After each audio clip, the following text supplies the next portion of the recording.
as we go through this, keep in mind that what we're going to be focusing on is going to be a mismatch of a few different things. We're going to be focusing on the cinematography. We're going to be focusing on the the language of shapes and the language of colors. Like I said earlier, this is not a concept that we as animators have to learn.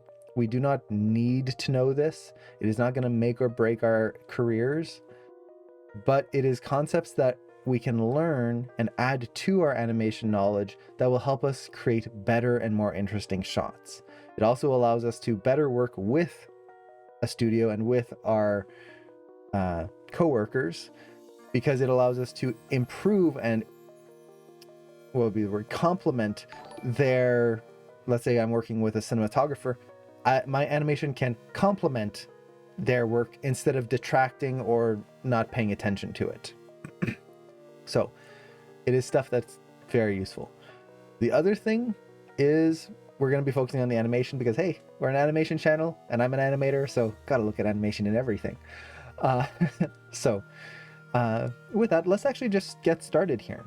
So this is the first scene.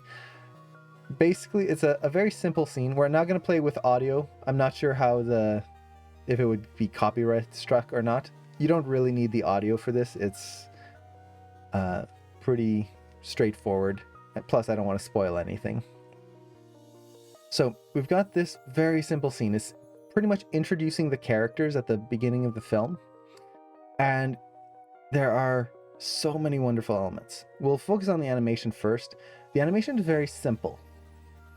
It doesn't really move too much, but it captures your eye. You feel drawn to these characters and their relationship. And they do this in a lot of really cool ways. So one thing I really love about this, and it's going to be something we're going to talk about a lot more as we go through the different scenes, is in this film, when they have a character staying still, they don't move too much. They really work within a pose. So this is a concept that when a lot of people start animating, they have trouble with working within a pose. Basically what that means is when you have a character going through their motions, you don't have to keep moving them all the time, which seems kind of a foreign concept. As animators, our job is to move things, to animate them. But as animators, we need to know when to keep characters still and when to not just continually move and move and move. So for example, here, let's take this first section right through here. This whole first shot, right up to this point, this girl is really not moving too much. She has this one turn at the beginning, turns around, hits this pose right here at around frame 28, we'll say. And then from there to pretty much the end of the shot, her arms are moving, she's sweeping, and she's continually shifting around. She's shifting her balance, but she's not changing the pose until right here, where suddenly she comes up, and I would even argue that this is still within the pose. So what does this mean? Basically, let's actually go full screen for this. We don't want our characters to just be doing this all the time, where every time they're talking, they're just pointing and doing all of these weird things just for the sake of doing it. You can see as I'm talking, it just gets really weird to look at and makes it hard to focus on things. And I see this happen a lot with new student work, is characters are always moving and always changing something. So for example, when a character would, let's say we'll have a dialogue shot, and let's think of a line of dialogue. So for example, let's say, "You're really smart, aren't you?" So someone's suspicious or something like that. So when I would see some students animate a line like that, they might go, "You're really smart, aren't you?" And like there's this big production of it, or "You're really smart, aren't," like there's this motion all the time, and they're moving and they're just shifting their weight way too much. it's just too much motion. Instead, you can work within a pose. You might have the character suspicious at the beginning, and then, you're really smart, aren't you? So it's 2 poses. Start, back, and then in here, we might have a head gesture, maybe a point, but the pose is staying the same. It's not changing, we're not moving the body. We might have a little like tilt with some sympathetic action, but it's staying much more still.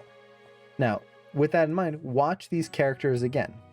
As they come in, she hits this pose and she's still moving around, but she's staying within that bent over sweeping pose. As we come through here, he's moving, he walks in, she's sweeping, but it's not big, huge changes. Not until right here. That's when she changes and rotates her entire body over. Everything else is just a little bit of a shoulder shrug and movement. Now, the big question that I'll get asked with this is, well, when is it working when a pose and when do you change a pose? And honestly, there's no answer to this because it's a gray line. There's no black and white. This is a working in a pose and now you're into motion. It depends on the intensity of the shot, what came before, what came after, all of that. But it is a key concept that we can have characters stay still. Like the father right here. Once he gets into this kind of crossbow up pose, he just stays there. And we see a little bit of change in his mood, but he doesn't do anything until he takes a step forward. So, working within a pose, a very important concept that we as animators really need to work with to enhance our shots. This makes it so that when a character does move, for example, when she has her head turn right here, it's just so much more interesting. Now, speaking of this head turn, I just absolutely love it. I forget how far into the film this is, like it's just very early on. And the moment I saw this head turn, this is when it was like, oh, I want to analyze this. I love this film already. And what I really love about this is just how much they are pushing that head turn. This could have easily been the girl just and over. Just turn the head, done. Very basic. It's just a head turn. And this is where another concept that I really like to try and embrace in my shots and in my work in general is never ever just say it's just a something. I have to animate this shot, but it's just someone picking something up. I have to animate this shot, but it's just a blink. I just have to animate this shot and it's just a simple lip sync test. It's just a head turn. Any little motion can be made interesting. The way a character picks something up. It could just be a character just, pick it up. Or you could have a little pause and a snatch. Or the character could maybe tip the pen a little bit, straighten it, and then grab it. There's little touches you can do to any motion, any action that can be way more interesting and make the shot just come alive.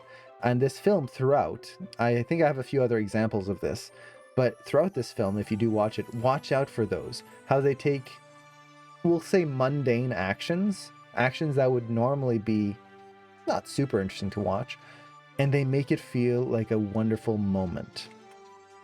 So right here, really having that head turn, ease out, and then turn super quickly. Now, let's actually just see how long it takes to ease. So I would say that the head turn is actually starting, we'll say at 5:13 here.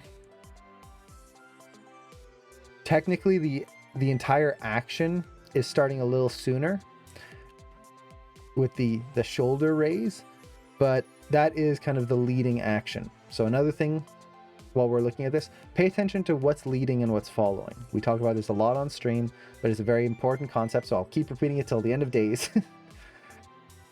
When you have an object or character move, don't let everything happen at the same time. So instead of everything just turning robotically like she's on a swivel chair, she's leading the action with her shoulder. Her shoulder pushes up first, and then that's pushing her chin this way, which is causing her head to rotate the other way, which then goes into the turn. So the shoulder is not only acting as the lead of this movement, it's acting as the anticipation. It's pushing the opposite direction to help make that turn feel more powerful. So we've got that going through there. Now, we said 5:13, start of the head turn. We'll watch how long it takes to start to move quickly. So it starts to move quickly right here, 5:33. So from 5:13 to 5:33, we have a 20 frame ease. That's the character just going slow, hold, then turn. That's a long time, 20 frames. That's almost 1 second. Then the actual motion here from 5:33 will count right until she stops here. Technically, I would count this more of as ease in, but just for the sake of argument, 5:33 to 5:41. So the actual turn is only 8 frames. We had a 20 frame ease, and then 8 frame turn, and even then, like I said, I would probably count it, if I was animating this the way I would think about it in my head, would be to 5:39, and then the rest is an ease in to settle into the pose. So it's like 6 to 8 frames of a turn itself. That's a big change. And this is, again, one of the big things that when you're approaching your animation, don't be afraid to push things. A lot of us, when we first start animating, everything kind of has this even feeling to it. Everything kind of feels flat or dull. And there's that idea of like, how can I make it more interesting? How can I push it? I try to push my spacing, but it's not that interesting. I tried to push my timing, not getting it. I really tried to push my arcs, still not feeling right. What I tend to do is look at it in terms of ratios. So, for example, this whole action, up until she stops moving here, is, we'll call it, well, we'll say 28 frames. That's the total that we had counted out. So, how much of it is going to be your anticipation? How much is it going to be your settle? And how much is the actual movement when the character is actually moving quickly through the scene? If you have what normally happens, we break it down and we make it even. So we have pose A, where she's looking away, and then pose B, when she is turned around completely. Most people, just natural human tendency is we try to split it up evenly. So 28, that would be something like what? It would be 8 frames each, pretty much. 8. No, it would be what, 11? Yeah, well, 10 frames approximately. So we might do like 8, 10, 10. So that gives us our 28 frames. Ease out, move, ease in. And then we might try to push it a little bit here and there, but just looking at those numbers, you can already see how even that's going to be. It's very flat. And that makes our timing bad, it makes our spacing bad, it just doesn't add a lot of visual interest. So when you're looking at your shot, try to break it down into these motions, like the ease out, the actual movement, the ease in or settle, and see if you can make a more interesting ratio. In this case, this one simple head turn, it's 20, 6, and then 2. Much more varied and interesting. That definitely, you can just look at the number and see that it's going to be slow, much faster, and then a very quick settle there. So try to do that in your own work. Look for those moments that you can push the timing. And sometimes I'll just look at the numbers like that and see if I'm starting to get a pattern. Now, we've talked about this actually before, and we're going to just mention it a little bit here. There's a reason why we have patterns in our work, and especially you'll notice in your reference, if you start timing it out, unless you have a lot of experience, our reference tends to feel even when we shoot it ourselves. This is because we typically move at a cardioid rhythm, which is basically your heartbeat.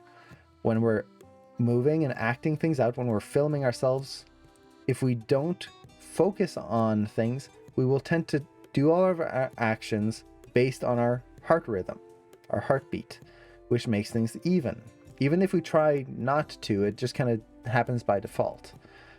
So pay attention to that. This is something I noticed in my own work. For a very long time when I was a student, I would be shooting my reference and I'd try to push my reference and push my acting, and no matter what, I kept having this even boring feeling. Everything, I think for me, it was every 28 to 32 frames.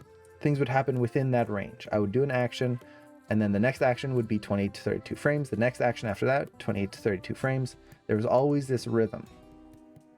And once I noticed that, I was able to start pushing my shots, or at least pushing my animation to break out of that rhythm. So watch out for that. Now, another thing I love about this head turn, getting back to the animation bits here, is just the eye motion. Just having that eye dart down first before it comes up. It adds such a nice little thought process to this. You can see she's nervous just by the way she moves her eyes and how much she thinks as she's doing it. Look at all the eye motion that was happening right through here. So if we go to the start here, she's looking up, she looks down at the broom, looks up at the bird, kind of centers her eye, down, up, and then she's focused on him completely up until the very end where we get that nice little turn and eye roll. And then even at the very end, we get this little eye dart here. And this just makes it feel like she's very nervous. The more you add eye darts, the more nervous a character feels. If a character is confident, they'll just stare at something and have a little bit of eye motion, but mostly they'll focus. If you want a character to look creepy or villainous, you try to avoid having blinks and you just keep them focused on one thing and they never look away and they don't blink. And suddenly it gets very eerie and strange. It's just too focused and there's no blinking. It starts to feel a little like too focused, hyper aware. So as you're working with your shot, think of the subtext of your character. Are they nervous? Are they supposed to be confident? And you can use that to guide how many eye darts you should add in your shot to make it read correctly. Now, there's no hard and fast rule. It's just more will make your character nervous, less will make them more confident. So one thing to pay attention to when you're doing eye darts is that you don't want to move them too quickly, or too quickly in relation to each other. So what I mean by this is you don't want your eyes to just be doing this the whole time, just moving for no reason. They need to pause. They need time so that the audience can register the eye dart, and then we get another eye dart, pause, and then move, and then pause again, and that's going to make it interesting. Now, similar to what we were talking about before, make sure that the eye darts and the pauses between them don't become even. If you move the eye darts and then hold for 4 frames, then move the eye, hold for 4 frames, move the eye, hold for 4 frames, etc., etc., etc., your character will look like a robot. So let's actually take a look at this and just time things out. So we've got the shot here. Let's actually set the range just so we can focus a little bit more on the frame numbers. Okay. And this is actually something I like to do just in general when I'm analyzing work. It's how I started trying to push my own sense of timing in my animation, is find something that you like in animation that you feel is really well timed out, and then just time out the action. See how long they're spending paused versus moving, etc. So, well, in this case, we're going to focus on the eyes. So we've got frame 1, characters staring up, and then we have this eye dart here that moves in 1 frame. And actually, to do this a little bit more so we can actually see the animation as well, I'm just going to take this here and we're just going to write it down here. This way we can compare and don't have to go back. So frame 1 to frame, let's see, where do we have it here? To frame 7, hold. And then from 7 to 8, we have our movement. And this is what I was doing was when I was a student, just writing things down and comparing. So we have 6 frames, 1 frame. Now it holds. So from frame 8, it's holding till, I would say till the blink. We'll count till the blink. So 8 to 36. Hold. And then we go from, we won't count the blink. The blink is, well, I guess we won't count the blink. So now from 41, we're just wanting to focus on the eye darts here. So that's why I'm not counting the blink. So from frame 41, technically there's a micro motion right here. We'll count that. 41 to 44, we hold again, so 3 frames. From 44 to 45, we move, so 1 frame. So we can see that movements are actually just 1 frame typically, 1 or 2. Then from 45, we hold all the way to 57.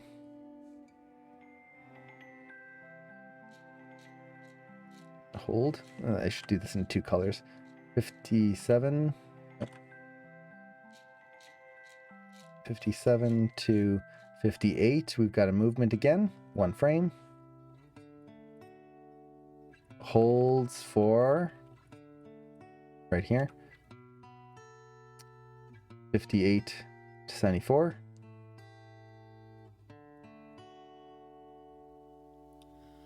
And then 1 frame.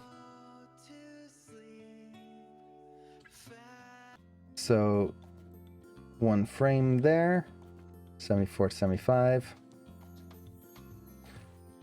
And I'm just going to do 1 more here, just so we have a few in there. So 75, and then we go to 78 or 82, 75 to 82.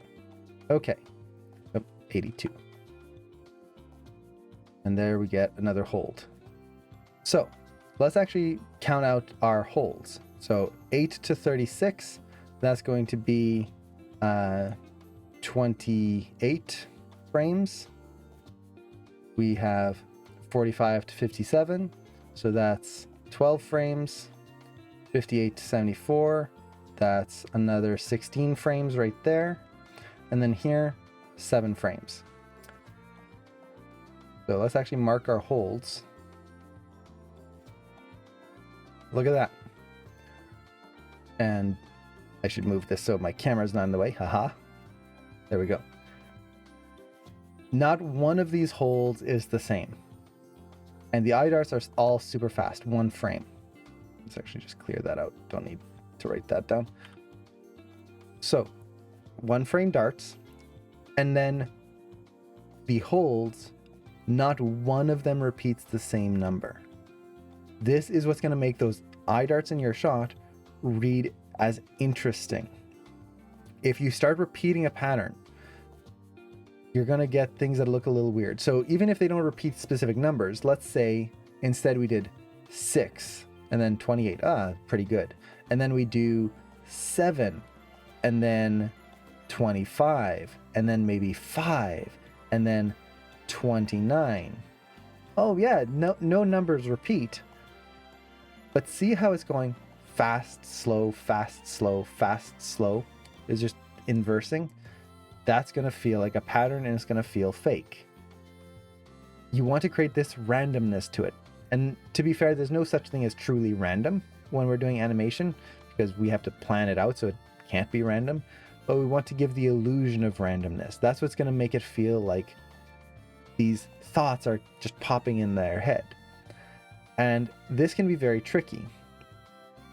So as you're trying to do this, the big thing that I try to think of as I'm working on these shots, and I would want my characters to start panicking or be nervous and have all of these eye darts, is try to think of what they are thinking at that time. If you kind of think of the subtext, what are they thinking of? What's going through their head? That's going to give you moments that certain thoughts will need to take longer, where they're going to just keep their eyes still, and then they're going to panic a little bit or get nervous and start looking around before they settle on another thought. And that can help not only give you that rhythm, but also make it so that the rhythm matches the actions in the scene. So looking at this scene here, for example, let's go back to the beginning. You can see when she starts to become nervous is when she says something right here. Suddenly those eyes move a lot more in that one little bit of time compared to everything else. And she's got this nervous energy to her because she's not sure what her father's going to say. I love that motion. Look at that nice drag of the head as the jaw drags down. Oh, good. And the way the eyes are the thing that are, you can feel the eyes dragging the character to the side. It's so good. Let's see. Is there anything you can do so that you can do so your timing isn't plain? The biggest thing I will do is try to think of the subtext. That's one thing, because that's going to help you know when a character should hold versus when they should get faster or more tense. The other thing I will often do is I will listen to some music or have some sort of beat that I want to have kind of I want to feel it throughout the shot. This is especially true for action sequences. If you look at really good action sequences, Kung Fu Panda 2 has a great one right at the start of the film. Everything feels like it's really timed to the music. That's a great way to do it. Get a good audio clip and try to time your motions and your actions to that, especially if you're doing an action heavy scene.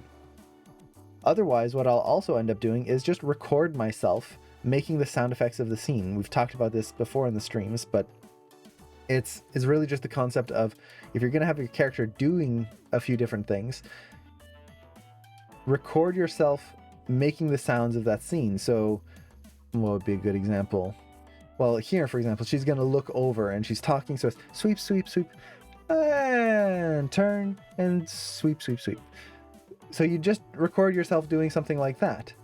And even when I was doing it, I could tell that something's boring in the way I said it. I went sweep, sweep, sweep, and turn, and then sweep, sweep, sweep. The beginning and the end sound exactly the same. So once I play that back, I go, okay, that I can already tell my timing is boring right there. So how can I make it more interesting? Maybe I don't have her sweeping. This is why I like to kind of use words or sound effects. Maybe I can have her like tap the broom on the ground, or do something else where she may put the broom down, or maybe just hugs the broom. So it's turn, hug, and tap. Hug, tap. So we do something like that. So you just record yourself miming the actions of the scene and saying the actions of the scene, or just sound effects. And just from there, you can get the timing of your shot in an interesting way. Then from there, what I'll do is I'll sometimes import my audio into my scene that I'm working on and use that to kind of time out my actions and try to improve my timing. So that's one of the early things that I learned that really helped me push my timing and not fall to just following the reference and getting that boring timing. And then how long would it take you to finish a shot in a production with 400 frames with 2 main characters and 3 incidentals reacting to the actions of the mains? Honestly, there's no answer to that because it really depends on the complexity, the style, what the deadlines are, what are they doing in the scene? Are they interacting with props and whatnot? It's really hard to say. So for example, if you were working at something like Disney or Pixar, something like that, you might have a month to do, depending. You might have that whole time to get your shot done. If you're working at a smaller studio, you might have a week to do that same shot. Same shot, same actions, but you have a week. So honestly, unless you're... So let me put it this way. This is a little off topic, but it's a good question. If you are trying to plan this out so that you just know how maybe you're working on a shot for your demo reel, don't worry about the length of time it'll take you to animate it. Just animate it until you have a good quality shot. If you rush it, you're going to not have as good a product. Now, you don't want to noodle it so that you spend like another year on the one shot. So you do want to give yourself a deadline, but it would be based on your speed. Now, same thing with freelance work. So maybe, let's say you're trying to figure out how long would it take to do this shot and what can I quote the person that's hiring me. Don't base it off of other people. Everyone works at a different speed. The same thing would be going for art if you're drawing, whatnot. Some people can crank out an image like in a minute. I've seen artists like, oh, they take a commission or they work freelance and, oh yeah, I'll have that done in an hour. Done. Other people, it takes them a day to do a similar style drawing. Everyone's got a different speed. The quality ends up being the same, but you don't want to base it off someone else's skill because that might not be what works best for you. So base it off of your own experience, your own skill level, and that just takes practice and knowing yourself. And is it normally one animator per character? No. Or does it vary with what they're animating? Like the main character, the background characters. In 2D animation, it used to be that you'd have certain animators for certain characters. It kept them consistent. Nowadays, not so much. Nowadays, at least in CG especially, you animate on whatever shots you get given. There will be character leads who focus on that character, but they are there to help everyone else stay on target, make sure the characters stay on model. But animators will work on whatever characters. So, going back to the animation here, one last thing I really like about this turn. I know we're spending a lot of time on this turn, but it's just so darn good. And JD, thank you so much for the thank you so much for the sub. I really appreciate that, and I'm glad that you enjoy the animation resources here. That's the goal, so I'm glad you're enjoying it. Thank you so much. So, one other thing that I wanted to just point out here is how, as they finish the turn, what makes it really interesting is that not everything comes to a stop at the same time. So as she's spinning, she doesn't just go and stop. See how as I turn, everything just kind of comes in and stops at the same time? Pay attention to the individual motions. So her head goes screen left, and then here it's turning. It's turning, pausing, in its spacing. So if we kind of watch that edge here, see how her hood is going past, but her head has stopped. And then it's going back screen right, but her arms swing screen left still before then coming screen right as her head settles, and we get this tilt to the head downwards.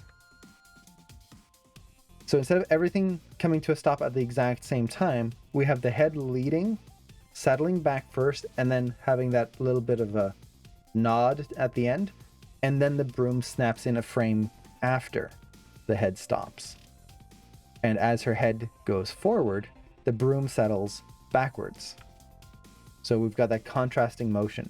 That makes things feel interesting. Contrasting motion in general will make shots look so much more alive. We don't have to always put it in there, but it's just more interesting than everything moving together. If you have something like that, just that one hand dragging slightly and then catching up, makes it more interesting. Okay. I love that little expression change there. So good. The little look down where you notice she's thinking about what she just said before she turns around and like tries to blend into her surroundings. Okay.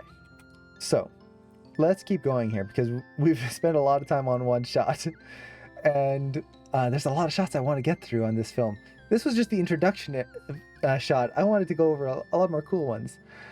Now, there is one last thing before we go through into the next one, which is on cinematography. There's so many really cool moments in this film in terms of cinematography and how they lay things out. One thing I really love about this shot right here is how they're using color to direct our eye. So where our eyes are naturally drawn to the brighter spots, it's just human nature. So our eyes are drawn into here, and see how they're framing it all. So even though we've got this big screen, they are framing the characters to feel smaller and enclosed within this house. It creates this feeling that they are, what would be the right word? Without spoiling the film, the father is like, oh, stay at home, be happy, we're here where you are. And they show the house, and it's big, it fills the screen, but within that, they're making it feel claustrophobic. And Jer, thanks so much for the sub as well. Hey, thanks so much. You guys are that's super generous of you guys. 8 months, jeez. Must have been 8 months already. Wow, thank you so much. So yes, the father is, stay here, enjoy being at home. And exactly, they are using a frame within a frame. That's what this concept is called. It is showcasing the scene within a frame that's held within the actual TV frame. And this makes things feel claustrophobic. It makes things feel tight or scary. Now, you can also use this to make things feel comfortable and safe, a little bubble in an empty ocean of darkness, like this is their one safe spot. But in this case, because the darkness is above them like this, it makes it feel oppressive, like it's crushing down on them. Now, what I also like is, notice there's also this shape right here. This is not a spoiler moment, but later on in the film, you find out that this is her bedroom. This little loft right there. So this is her world. They are showing not just the room. This is her world that she has to live in. This tiny little box, and then this tiny little triangle. That is the language of shapes and color. They're using color, or I should say value more specifically, to showcase these story elements without saying it out loud. What is being said is, look at this beautiful house that we live in, be happy here. But what is shown is, this isn't happy, this is miserable, this is small and confined, it's a prison. And they say that, and they show that without any words. Now, another thing is on shapes, and we're going to go over this in the next shot right away, is she is living in the city. And when you are looking at everything in this city here, pay attention to the shapes. Everything is square or triangular. It's sharp and angular. Even their character designs, their hoods. Look at her hood. Have you ever seen a hood that looks like this? It's all square. It's straight lines. Everything is flat and you can almost say lifeless. It's just these straight, boring, controlled lines. Even here, like straight, straight, straight. The horizon line is straight. Look at that. Straight lines, straight lines, straight. Everything is following these straights. Even the guards. Look at that. They are the epitome of everything being controlled. So, why is this important? Even here. Straight, the steps, perfect triangle that's forming here. Everything is triangular or square. Okay. So, we'll go over the importance of this in just a second, but just pay attention to that. Now, as we're going through here, we also get a little bit of the frame within a frame. So as they're going out, we suddenly get this separation between her and her father. And everything is framed up very beautifully. So his head is beautifully framed up right into that box. As it cuts, now she's framed up, which also gives that feeling that she's imprisoned, she's stuck. And when we cut back, we once again get this cut here where, again, no spoilers, he's trapped as well. As much as she is stuck at home, he is trapped within his duties as a father and as a citizen. And they show that, again, without words, just in their composition, in the way they showcase this story. And he's still trying to connect with her, but we get this divide. This is just a beautiful composition right here with a split right between them. And on top of that, the color. On her side, we get darkness, shadow. On his side, light and happiness. And look at that. Those lines are starting to get a little bit more interesting. So through this composition, they are telling us so much more about the characters and the subtext of the scene. Now, once again, as animators, do we need to know all of this? No. That's the cinematographer's job. That's the layout artist. That's the design department. That's a whole other bunch of people who are doing all of these choices for us. But as an animator, we want to be able to help push that to help enhance those moments. So for example, as we're animating this, we want to make sure that the character stays in that box. If he's moving side to side and going into this box here and then over here onto this side, we're going to break that feeling of confinement, of him being boxed in, literally. So it's a very important aspect that we have to pay attention to. Even though he leans here down into the corner, he comes back into that central box so that we can get that nice, beautiful composition and flow throughout the different scenes. So just wonderful, wonderful work in this. And I love this little beat here. So see how when he slams the gate here, they could have just slammed, done, just hit. But instead, there's another beat in here. So it's slam, nod. So it's 1, 2. And it makes it interesting to look at. It just makes it more, it feels stronger because they're accenting the impact and they're keeping it nice and sharp. So he comes up right here, holds. So he actually is holding here. Let's see, 109. So he holds for about 4 frames and then comes down. And if we watch the spacing, look how fast it goes. So ease out, pop down, and then we get that bounce. So actually I should draw this one here to the side. Right there. So it comes down and then bounce back. So it makes this nice, interesting moment versus just the one straight slam.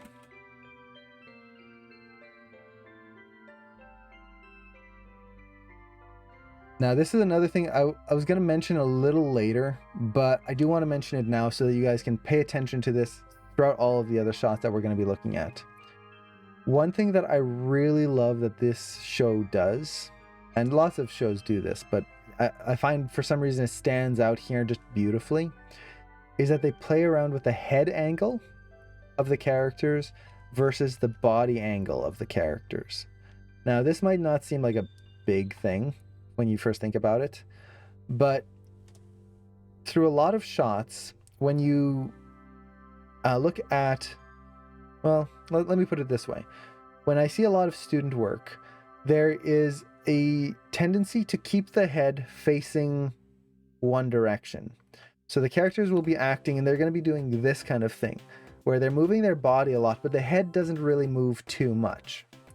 And it gets this interesting motion where you're getting your lines of action more interesting, you're pushing your contrapposto, your changes, but the head feels stiff.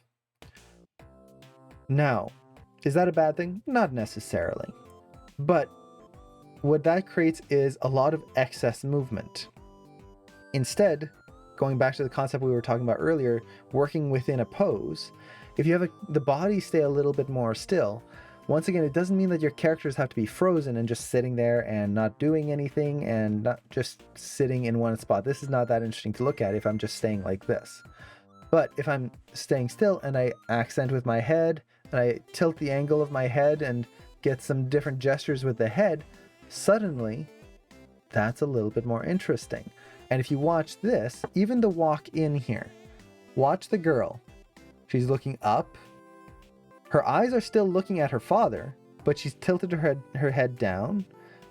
Then we get that blink and she gets a little head rotation before then she comes back up and goes down. With the father, he slams the gate and we get that head nod in there. Here, she's shocked, and instead of just going, and then letting the body droop, they're using the head direction. And then down. The body doesn't really change that much, but the head angle changes a lot. The head angle says so much about a character and what they're feeling, what they're thinking. If you play around with that a little bit more in your shots, it doesn't mean you want to shake the character's head like they're at a heavy metal concert and just start doing a head banging and just whipping the hair all over the place. No, that might be a little excessive for a sad moment. But if you think of how you can use the head to accent these moments, that can help to push your shots to just be a little bit more dynamic without having to just do a ton of needless body motion. It's not needless in most cases, but if the character is just moving for the sake of moving, don't really need that. Not really. And once again, if you pay attention to the characters here, a lot of it is head-based movement. Like the girl here. Her body isn't changing, but her head angle does. Her body, she's just keeping that forward lean, basically. And just a little bit of lean forward, lean back. And this is not the same studio that did Klaus. This, I believe, I think I have the name of it here. This was done by Cartoon Saloon and Melusine. And they are really great studios. For anyone who doesn't know, this film is also done by the people who did The Book of Kells and Song of the Sea. Or Book of Kells is also called Brennan and the Secret of Kells, if you can't find it under the name. They are great. Amazing animation. I love this film. I literally saw this yesterday and I had to go over this on stream because I loved it so much. I'm probably going to watch it again. Yeah, Song of the Sea. It's so good. I highly recommend watching all three. They are part of the Irish folklore trilogy. So good. Now, I think So with this, let's actually move on to the next scene. And before I do that, let me catch up with the chat here because I think I missed some questions. I remember someone saying that we shouldn't post characters in the middle of the screen like this. Why does this work? So that's actually a really good question. And I think someone else mentioned, I reckon it depends on what you want to convey. Something central and symmetrical will convey power, control, and monumentality. Exactly that. Typically, a shot like this is going to feel very fake. And if I just jump at this and you just stare at it for too long, it feels like he's just staring at us a little too much. Same thing if I went full screen here and I just stared right at the camera like that and centered myself and just did this. Doesn't this feel awkward? Like I'm just staring at you for some reason? Like we're just having a face-off of who's gonna blink first. It feels weird. Now, does that mean that we can't ever do that? No. But we have to save it for a moment where it's going to mean something. If we're just throwing it in, staring contest, let's go. So if we just use it randomly and just have a scene where characters are acting and then they're staring right at the camera and just doing that, it's going to feel weird. As an audience, we're just going to feel like, whoa, what's going on here? Now, if you use it for a special moment to tell a specific meaning, for example, you can have it when the character is supposed to talk to the audience. Deadpool does this often where he'll look at camera and talk to the audience. We can do that. In this case, it's creating a connection to the characters. And this is actually, let me actually draw this out here. The closer you get characters to feel in line with each other, the more they feel connected. So if you have a dialogue shot and you have two characters here kind of talking with each other and they're framed up in this way. That's a long neck. Where it's flat, side to side like this. This creates a scene where characters don't feel like they're connecting really. They feel like there's the gap between them and that they're at odds with each other. Now, it can still feel close. It depends on how we frame it up.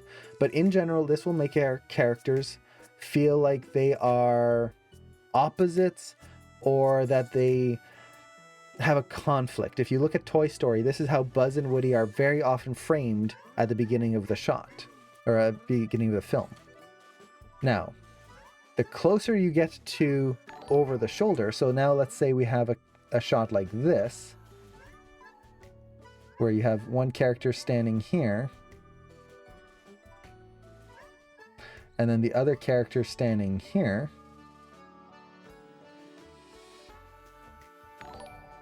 Suddenly, the characters are feeling closer. There's more of that straight on with each other. They are almost looking, we're almost looking through the eyes of one character to the second character. This makes them feel closer. You'll see this happen in romantic comedies and stuff like that, where the closer characters become, the more they tend to be shot really close over the shoulder like this. Now, when you get to this, the Wolfwalkers scene that we were looking at, if you imagine both characters in the scene, you would have one character, the girl is a little lower, so she'd be like right here, and then the father is right here.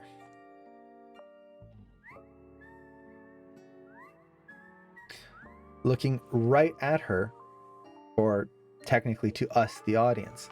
This creates this very powerful connection between them. Now, is it always used like that? No. It depends on the context and the intent of the scene and also the head angle. So he's looking, once again, head angle, hugely important. He's looking straight at her like this. Head angle straight. This makes him feel, actually, I would even argue he's probably tilted down a little bit. This makes him feel like he's trying to connect with her. He's looking at her directly. On the other hand, if you were to frame this up, center screen, once again, but the character is right in the center, but looking down at the others, So even if I just draw this very simply here, this suddenly gives the feeling that the character is looking down at the other person. So it's doing that. And center screen, that would make them feel very imposing. Like we, the audience, are looking up at this person and they are ready to crush us. This makes it imposing. It changes that feeling. But it is a different type of closeness. When a character is like this, center screen and big and powerful, it makes them even bigger. They're filling the screen with their presence. So there's a lot of different reasons. In this case, it's to push the connection, even though they're separated, and even though the father is, I don't want to say abandoning the girl, but like leaving her behind, there is that connection. He cares for her. He's not doing this because he doesn't want to take care of her. He's not doing this because, yeah, you handle it on your own. I'm going to do the fun stuff. He's doing it because he cares. He doesn't want to leave her, but he has to because of responsibility. So they're showing that in the cinematography. Hopefully that makes sense. They do that in Marvel movies where they zoom in on the face and the superhero is looking with a slight angle up. Exactly. It makes them feel stronger. If you look up at a character like that, it just makes them feel more powerful. And it really just depends on how the character looks. So if I just kind of bring my head up slightly, but keep my gaze kind of even, I'm not saying I'm a heroic character, but it makes for a more heroic moment. Whereas if I do this a little higher, and you see how my eyelids, let's go full screen here. So if I do this slightly up, it just makes the jawline a little straighter, and my eyes can still be open and kind of connecting with people. But if I go a little higher, see how my eyes automatically want to close? It's just natural reaction. It's harder to keep your eyes open when you're looking up like that. But your eyes naturally want to close, which gives you more of a villainous, snooty vibe to it, because it seems like you don't really want to look at the person and you're just going, yeah. So there's that range. The higher you go, the more villainous it looks. But before that, you get into a little bit more of a confident, heroic, like dependable character. There's ranges and everything. Yeah, so hopefully that answers your question. Now, let's go into the next shot here. And this is one of my favorite shots in the film, because this is where, at least when I was watching it, I really noticed the language of shapes that they are using here. So we talked about how everything's square. Gates are square. The walls are square. Everything's flat. Now, as she's escaping, watch the city. See how everything is symmetrical? There's a pattern to it. The wall is all squares. The buildings are all triangles. They all match up perfectly. Even the ground here is like perfectly straight lines. Anything man-made is squares and triangles for the most part. Squares, triangles. Now, as she's escaping, this scene right here. Notice how the ground is pretty flat for the most part until you get closer and closer to the woods. And suddenly, there's breaking up of the forms. The forest is all... There's not a single straight line in the entire woods here. So, as she goes through, even here, you've got the square and triangles of humanity, you could say. Even the axe is square. Anything that's cut is triangular. And then look at the woods. All curves. And then look at this. Beautiful. The artwork in this is just so gorgeous. I wish I could just I'll probably be grabbing some screenshots of this and putting it as my desktop backgrounds because they're so gorgeous. But look at the forest. Not a single straight line. Everything is curves. Everything has a flow and a natural feeling to it compared to the city in the background. You can actually see the city is just square, and then the straight line and the straight lines. And this is used throughout the film. We're kind of looking at it broadly here, but as you watch this film, pay attention to the shapes that they use throughout the entire film. It is gorgeous. And it tells a story. It tells so the city needs curves?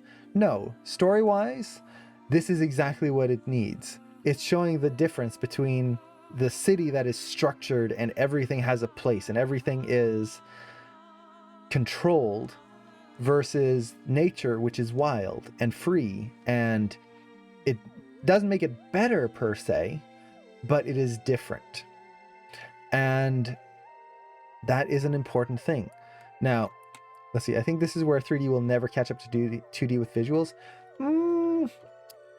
I would say, in many, let me put it this way. There will be things that 3D never does as well as 2D. For example, like this painterly effect. That's going to be hard to do in 3D for a very long time. There's things that help you create that nowadays, but that really just exaggerated 2D feeling, yes, I totally agree. That's going to be very hard. But in terms of graphical shapes and design elements, what film did I see recently that does basically this in their character design? And it was CG. What was it?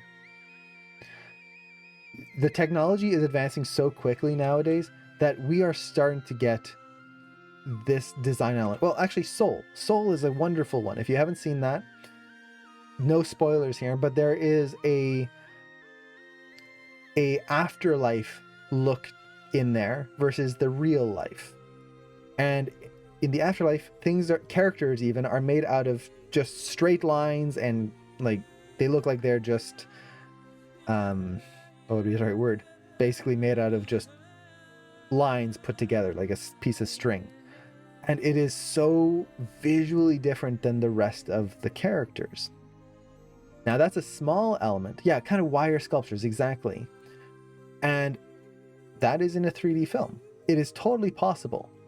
I would say that the main thing is that regardless of film, most studios and most animations just don't really explore how far they can push that language of shape, because it is a very stylized thing. So for example, think of any Disney film, any major Disney film, Aladdin, Little Mermaid, Beauty and the Beast, all of those classic 2D films.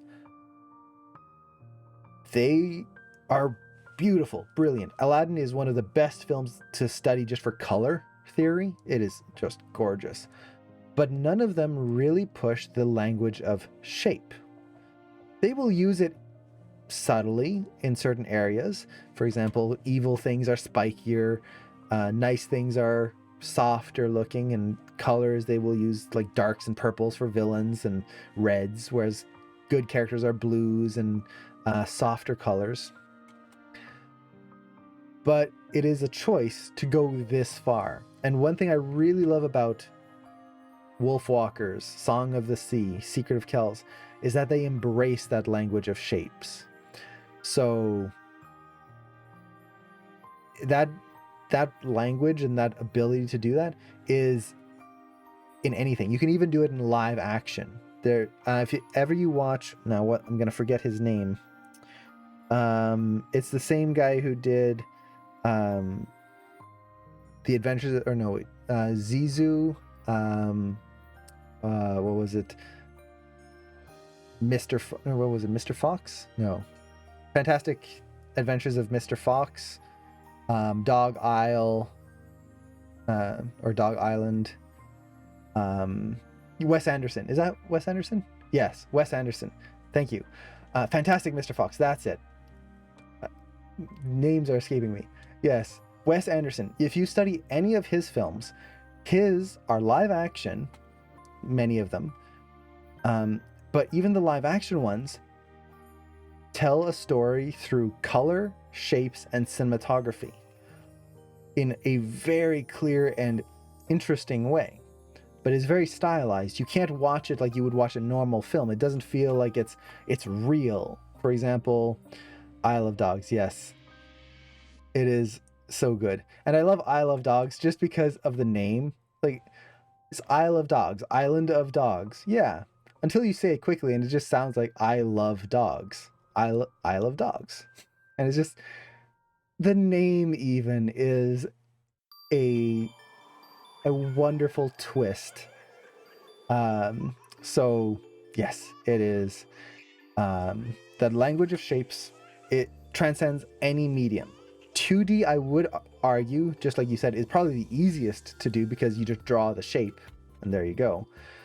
But CG film is starting to catch up on that. And then 2D is, or sorry, like live action is possible as well.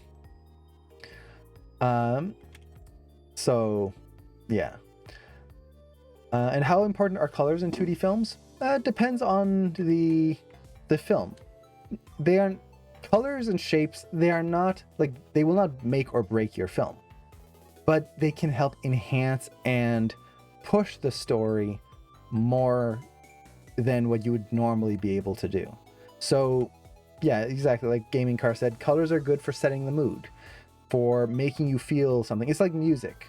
So for example, music, is it necessary for a film? No, not necessarily. For example, let's take a horror film.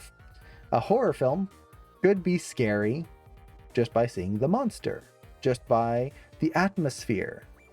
But if you watch any horror film and take out the music, more likely you will not be scared of a single thing. The music in horror films are what add to the tension. And it's just a psychological thing. Colors are the same thing. Now, as an interesting experiment, if anyone has played Tetris or any games like that, puzzle games, you'll notice how the music gets faster and faster as you go up in levels. So Tetris starts off really slow, and as you go through the levels, it speeds up the beat.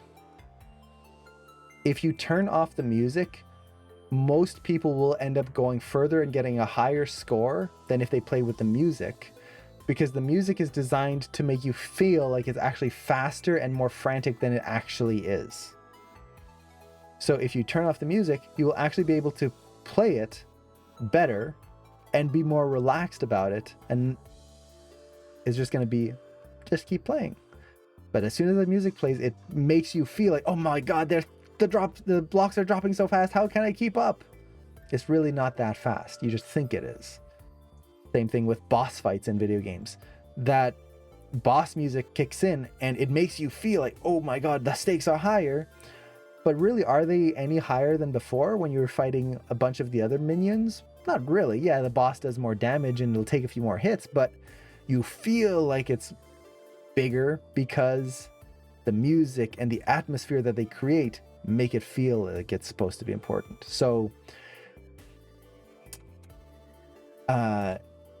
in general, is it necessary? No. But it's going to push your immersion to a level that you could not achieve otherwise. It adds the immersion in somewhat, exactly.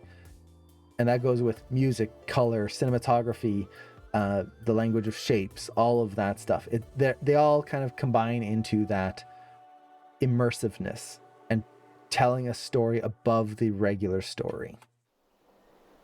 So hopefully that makes sense. Now, let's go to another scene here. And I missed the earlier part. Do you know what this was animated in? Oh, if I was to guess, I think this was animated in TV Paint. I could be wrong, but I believe that's also what they animated Book of Kells in. So let's actually TV Paint here.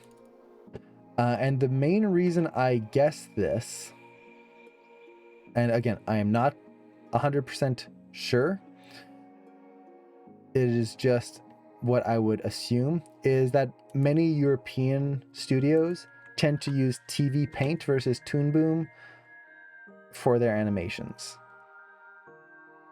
That's kind of a generalization. It's not true throughout, but it's just kind of balanced out. Toon Boom, it tends to be mostly used in the Americas more so. Now, honestly, you could get that animated in both pieces of software, or you could even do it hand drawn. It wouldn't surprise me if some of it was done by hand too. So yeah, TV Paint, I've only used it a little bit. I really liked it. Cameron used Toon Boom. I haven't had a chance to use Toon Boom, but he really liked that one. So yeah, hopefully that makes sense. Okay, so let's take a look at this scene. Now, we're going to focus a little bit more on the cinematography on this one, but something I really wanted to show is how they add to the tension here in this scene. So we were talking about colors. Pay attention to the colors. Notice how washed out they are. Notice how everything kind of feels just a little bit more monochrome, not like fully grayscale, but it's not as rich as it was in the previous scene. There's a lot more gray to it. This is an example of color. Like, look at her right there. She looks so pale and washed out. That is an example of color adding to the atmosphere. And I just love this whole scene. The amount of tension, and you just get to care for the girl and the bird and what's going on, and they build it up so well in here. Now, there's a few different things that they do, like many different things, but let's break this up. Let's see, were the sheeps reused for the scene, or they were drawn one by one? I would assume that they probably reused some of it. Now, each individual sheep was drawn by hand, but it wouldn't surprise me. Well, actually, I think I just saw, let's see, we've got this sheep right here.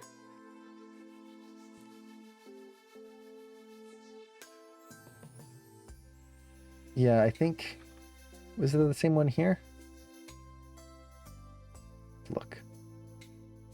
Not quite.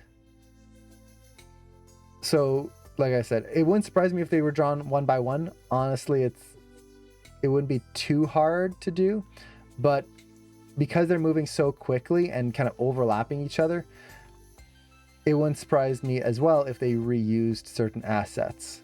Actually, yeah, they did, I think. So we've got this one here. See how it's rearing back and jumping?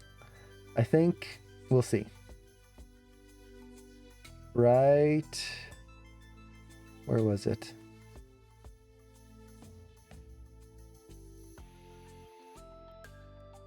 I think it's the next shot. Yeah, right there.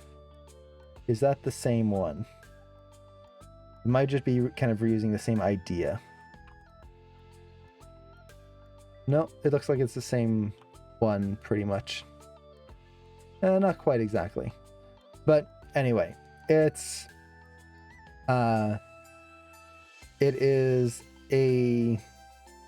wouldn't be a problem to reuse it as long as the audience doesn't notice. That's the big thing. So as long as no one notices, that's fine. And yeah, this scene, it's not a huge spoiler moment, but I wanted to show this specific scene for two reasons. One is I just love the cinematography, and the other one, I want to hook you guys into this so that you gotta find out what happens to this eagle. You guys have to watch this film now. Aha! Ta-da! You must watch it because otherwise you won't find out what happens. Yeah, I've hooked you. You guys deserve to watch this film. It is so good. If I'm gonna just hype this film for the rest of my life, I will, because it is so good. Yes, there you go. Someone else vouching for it. It is amazing. Do yourself the favor of watching this film. And John, hello. So let's go back into what makes this work. Well, there's a lot of different things that make it work. One, we talked about the color. Two, watch the angles. Angles in animation and just film in general help to really push the mood of a scene.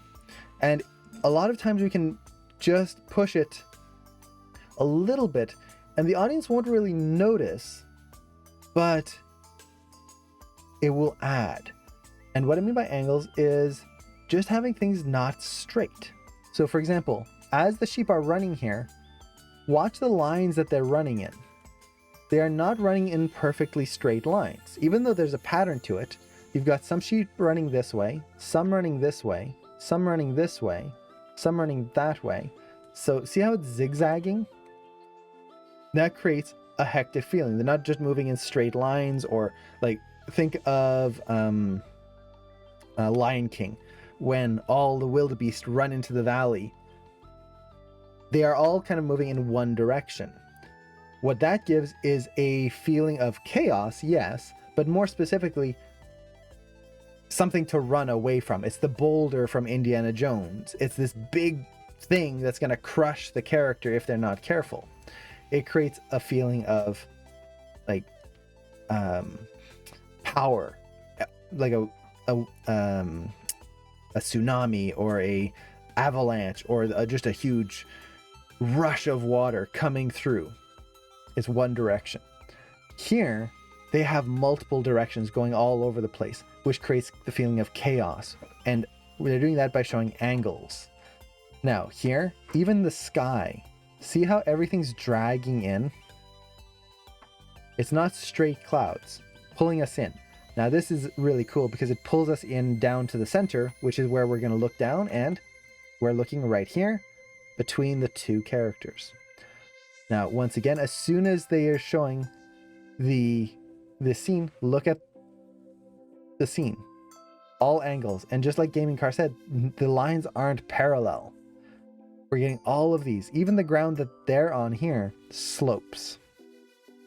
So we're getting all of these angles. The pitchfork is not lined up to the ground. The line of their eyes don't line up. So no parallel lines. Even the wolf, the line of the wolf versus the line of the person. It all flows and creates this hectic feeling. Now, as we get to her, and she starts to run in here, pay attention to what happens to the camera. So as she's running to begin with, she's confident. Everything is straight. She's in control. And she runs in confident. She knows what she's doing. And quickly loses that as soon as the sheep start bumping into her. And even her line, notice how it's not straight anymore. Now she is being thrown off axis compared to being nice and straight and in control. Now we come here, again, just chaos, lines all over the place. As we come in here, look at her angle. The background is even, so all the trees kind of even. The lines are beautiful, all bring our attention right to her. So the top half is bring our attention down while the bottom half is just chaos. This is what makes it so that we can still focus on her and we're not looking at all the sheep. It's that nice focus line right there. But look at her line. She is not straight. She is at an angle. She gets hit. Angle. Even here, she is at an angle. And notice how it's changing. It's not the same angle throughout. In this one little cut, she goes from one side to a curve into another angle there. We've got this big change going on. We cut here, big angle to the camera. And not only that, it's zoomed in too close. We're seeing too many details here, which makes it claustrophobic because we can't get our bearings around ourselves anymore. So they're using the cinematography to push in, and even here, we're losing the background. Look how high the sheep are in comparison to her now. This makes it feel like she's being drowned in this situation. She's losing control, and we as the audience are losing control of where she is in this moment. Once again, she's crooked. We come through here, even closer, nice extreme close-ups. Pay attention to her line of action, not straight, or I should say her line in relative to the framing of the shot. Even the bow and arrow, or sorry, crossbow, is not straight. And then when we really want to ramp up the intensity, nice extreme close-up of the eyes. I love this. Like just this little motion here. It could just be, you remember what I said at the beginning, how don't just say, oh, I just have a whatever shot. So for example, I'm an animator, I'm animating on this scene. I just have the shot of her looking up. It's literally, what, 94 to 115, so 6, what would be 21 frames. 21 frames, less than a second. And a super close up, so it's just, huh? Just that. I could easily, as I'm working up, it's just a close up, look up, done. Yay. No. No matter what shot you work on, whether it's just a simple thing of a character looking up and it's 21 frames long, put as much work as you would put into any other shot. And in this, you really feel how dynamic it is, because as she's looking up, we have the head tilting down. I was talking about head tilts before. The head tilts down first. And what that creates is an anticipation, so that when she then looks up and her eyes open up here, it really pops. It's not just a little look and kind of bored. No, there's that like anticipation and snap out. It makes it interesting and dynamic. As she comes up, we have a little bit of settle over the head. You can see that in the nose here. It's so dynamic. And that's the thing, 24 frames, but they make it not snappy at all. Exactly. And it's just beautiful. These 21 frames, when you're playing it at full speed, you feel it. Let's play it here. Like, it just feels so interesting. So never say it's just a shot. As an animator, we should approach every shot as if we can try to make this the most interesting thing that the audience will ever see. Now, going back to how they push the tension, once again, look at the angles. Angles. The arrow's moving at an angle. We've got all the angles in the sky. That makes it feel like it's moving really fast because it's creating these speed lines right there. Here, look at the background. See how it's moving at a diagonal here compared to her head angle? And then we get this. All the trees pointing straight down to where the bird falls, which is just beautiful cinematography. And then here. Look at all the angles. It's not just pointing in one simple direction. It's all just mishmashed, pointing into her. We get that beautiful head shake. And then here. Watch the camera. It's just tilting. And by the end, we get this very extreme tilt to the character. Before everything kind of starts to flatten out here. Right at the end.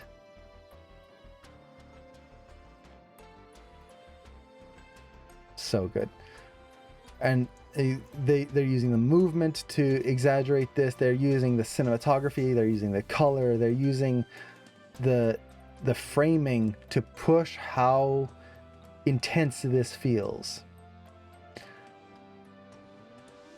Even that little head tilt here where he goes up, whoop, holds there, hold before dropping down. So interesting. I love this shot. Especially her reaction. It feels genuine, and that's something I really love about this film. Is like, you could have easily, how many times do we see in movies where a character sees someone die or sees someone get hurt and they turn around and go, no, and like there's that big dramatic oh no moment. How many times does it actually like stand out to you? Because it happens quite often in a lot of films and TV shows. It can be done very well and has been done very well many times. But whenever I see a moment like that that really hits well, I really appreciate it. And this one, when I first watched it, like that moment right here as well, it feels so good. And part of that is the build up to it. It's also the motion, like that little breath right here, that little drop. They could have just had her turn and just stay there, pause. But no, they let that drop happen, and there's that contrasting action. Her mouth is going up while her body is going down and her head is going down right here. And just creates that kind of, you almost feel like she's about to start crying just from that. Let's see, how do you avoid saying something is just good enough, though, when you start to feel overwhelmed? You ask for help. That's the big thing. As an animator, it is not a solo occupation. You should always be asking people for advice, for help, to take a look at your work. If you're starting to feel overwhelmed, the very first thing is ask for someone else's opinion. Have someone else look at your shot. What do I need to focus on? What am I missing? That's going to help you stay on track. Otherwise, it's very easy to just randomly bounce from place to place and not get exactly what you want.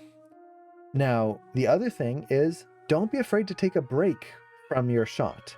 So if you're feeling overwhelmed with a shot where it's like, I don't know what I need to do next, take a break, walk away from it, start working on a different shot. If you work at a studio, you are most likely going to be working on multiple shots at the same time, not just one.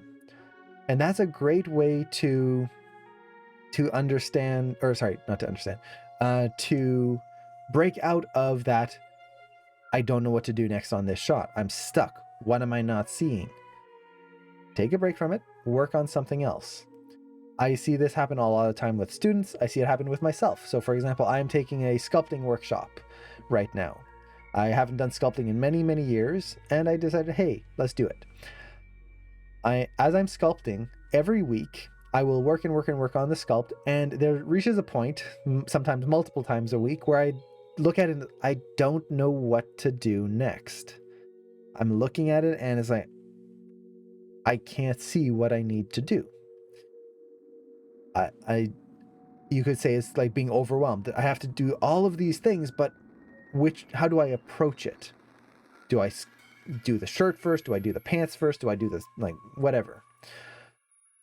And every week, what helps is taking a break from it, just taking one day where I go, okay, I'm done, I'm putting it aside, and I'm going to focus on other things. And every single time, whenever I come back, I go, oh, that's what I need to fix. Because suddenly I took a break from it, and as I look at it, I can see what is most obviously in need of fixing. The other thing is getting feedback. Having other people take a look at it and go, oh, well, this doesn't feel quite right, or that doesn't feel quite right. So getting feedback lets you get an outside perspective and allows you to approach it in a more productive way. So those are the big two things. Now, another thing that can help is just flipping your work. So for example, if you have keyframe MP, which is the player I'm using here, I can just go to this and flip horizontal, and now we've got the scene flipped. And that's a great way to get a different perspective and see things in a different way. You can even flip it vertically if you wanted to. That's a great way to just get a new eye on things. But yeah, the biggest thing is just asking for people to take a look at your work and taking a break from things. Let's see. I'm finally back from work and got back to my super old shots for my reel. If you don't mind, can you take a look? I'll definitely try. We're going to go through a few more shots here, and then if we still have time at the end, I'd be happy to go over your work. And also, welcome back. And let's see, Le Storm Vader. Do you have a good, or do you need to have good anatomy to animate? Do you need to know good anatomy to animate? No. You don't need to be able to draw to animate if you're doing CG animation. For example, I'm not very good at drawing in general. I cannot draw in 2D, like to animate. I don't have the consistent drawing ability to do that. But you don't need it. Now, with that said, is it going to help? Yes. If you know a little bit of anatomy, it's always going to help. Same thing like, do you need to know cinematography to animate? No. But it's going to help. Do you need to know color theory to animate? No. But again, it's going to help. So if you aren't able to look into that, or maybe you're just not interested, don't worry about it. It's not going to make or break your career. It's not going to make it so that you're never going to be a great animator. No. It's just you'll have different things to bring into the field. And if ever you do want to learn it, hey, you might as well. So yeah, you do not need. Now, I will say if you're learning to do 2D and drawing it out, anatomy becomes a little bit more useful because you can draw a little bit more like on character. But again, it's not necessary. As long as you can draw consistently and draw decently, then you're good. Now, how do you break away from what you think looks good in a shot when it needs an extra touch? Let's say I've learned how to spot things when they are messy in the graph editor and shot as a whole, and everyone else thinks something looks good, but they spot a blemish somewhere. Yeah, you didn't see it because everything else looks fine so far. So if you're talking about like how to get away from shot blindness, so typically when you're looking at a shot over and over and over and you can't see what needs to be done, or you don't notice the little mistakes, that's normally called shot blindness. It basically means that we've been looking at our shot for so long, or our work for so long, that we can't see it with fresh eyes. We're focused on too many other things. So best thing to do, take a break, get someone else to look at it. Or if you don't have those options, maybe it's like the end of the production and you've just got to get it done and you need to fix this thing. The best thing is to view your shot in a different way. So like I was saying, flip it either horizontally or even flip it vertically like that, and then watch the shot. See what stands out. You're going to notice different things because your eyes aren't used to seeing it in this way. So you'll notice pops or blemishes or things that your eyes have gotten used to. It's the same thing with drawing. One of the biggest things that helps with drawing, and it's something I don't do enough, and Cameron does all the time, is flip your drawing. So if you're going to draw something,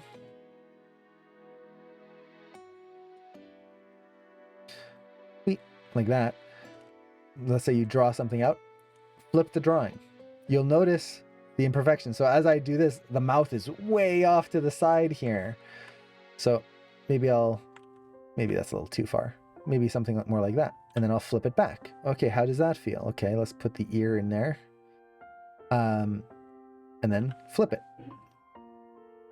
Flipping your drawing lets you see things more clearly and get a better understanding of whether it's actually right, because our eyes are easily tricked, or they fall into the habit of seeing a drawing or animation in a specific way and making excuses for, oh no, that looks fine, don't worry about it.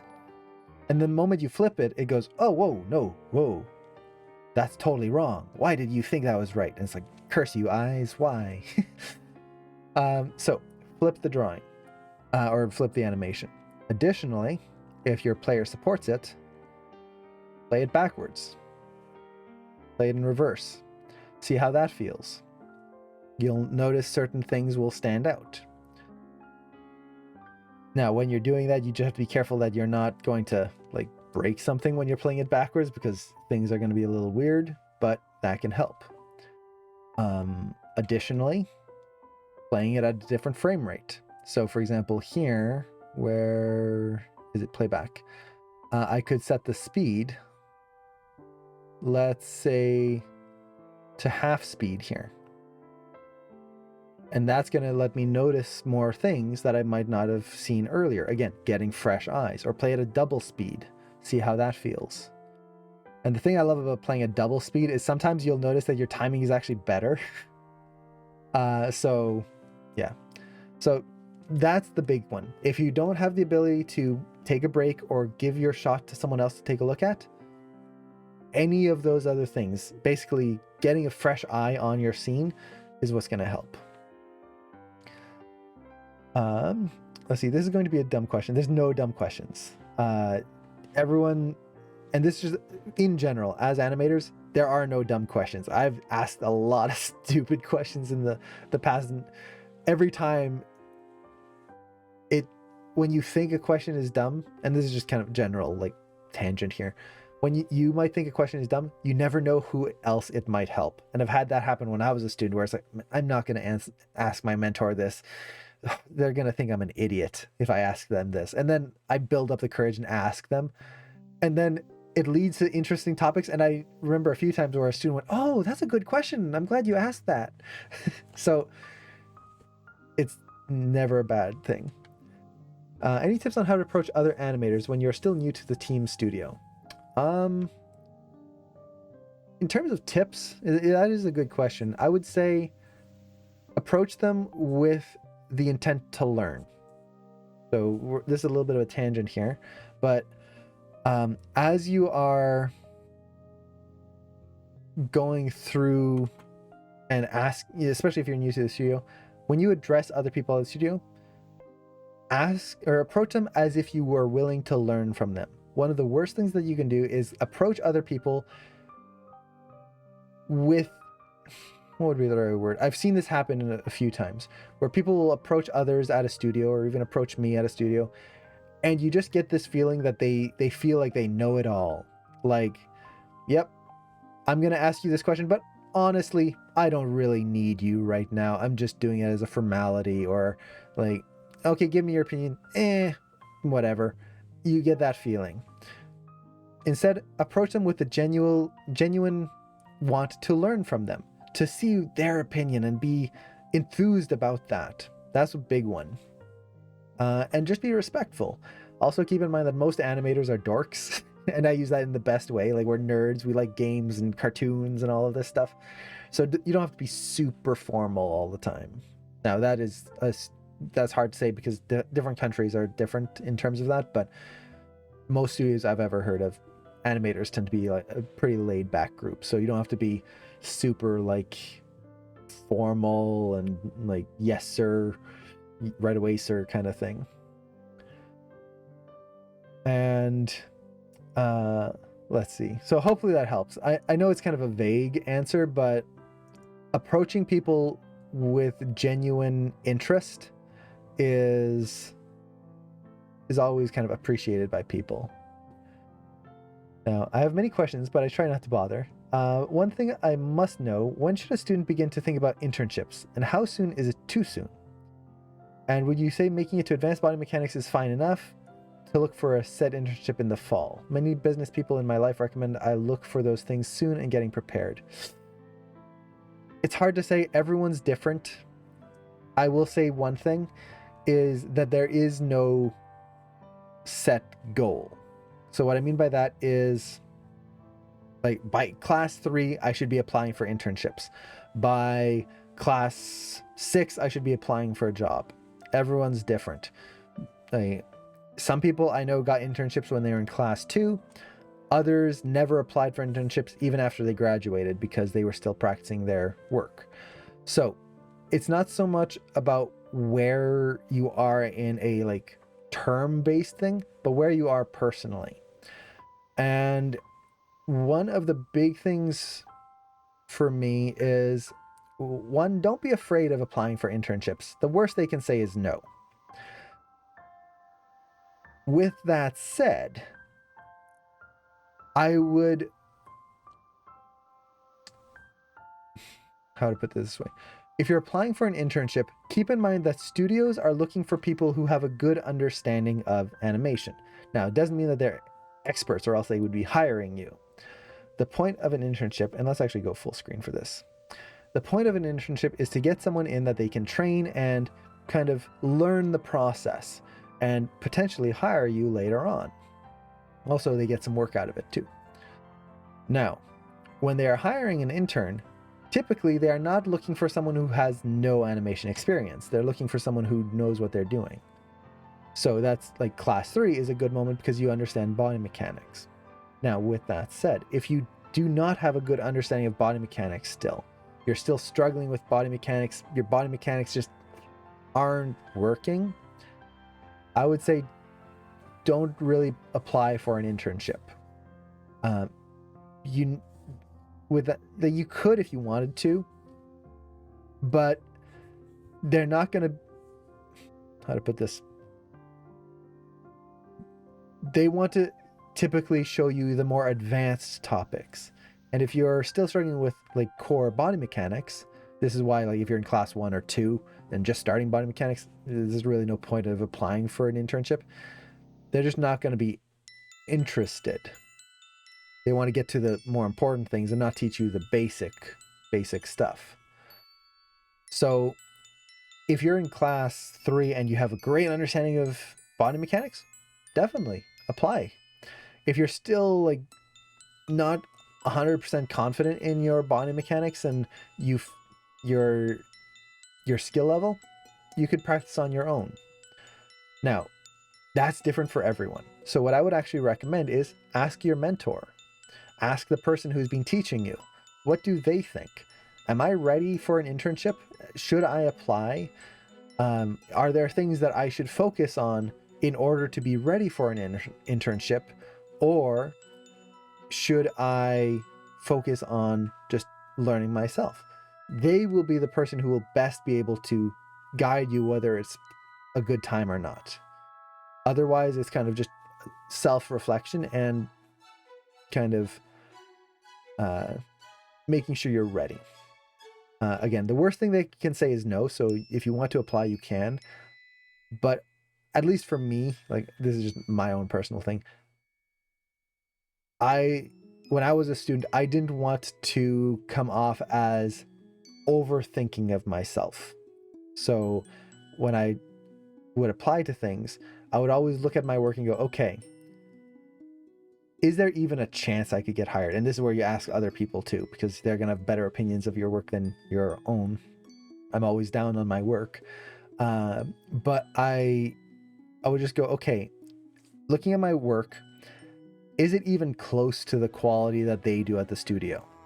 If my work is just a big mess of nothingness, I should focus on just learning things first. If I look at my work and I can go, oh, okay, it's not the best, but I could see that being in a film, maybe? Okay. So, again, that's hard to do on your own. So the best thing you can do is ask for other people's opinions, show your work, let other people know, see what they say. That's going to get you the best answer. This is a weird song. So let's catch up here. I've applied last year, even though I wasn't ready, and got good feedback from the studios on what I should improve to be better for this year. Yeah, so that's a great example there. Even if you're not ready, again, the worst they can say no, and hey, they even helped out. So, like my first answer is, if you want to, do it. There's nothing bad's gonna come out of it. Actually, no, I will say this. One bad thing could come out of it. One bad thing, but it's kind of rare, especially if you're a student, is let's say you apply for an internship now and you show your reel. If you apply later and you show a new reel, so maybe like the next year, and you apply for the same internship, if your reel hasn't changed and they see the same shots and they see the same work and they see that you haven't learned, that can be bad, because it shows a studio, at least in their mind, that you haven't improved anything, you haven't worked on anything, you haven't pushed yourself to improve. Now, that might be totally wrong. Maybe it was just a bad year. You were spending your time working, taking care of family, like the world exploded, which it kind of did last year. So maybe you didn't have time to work. In that case, don't apply again.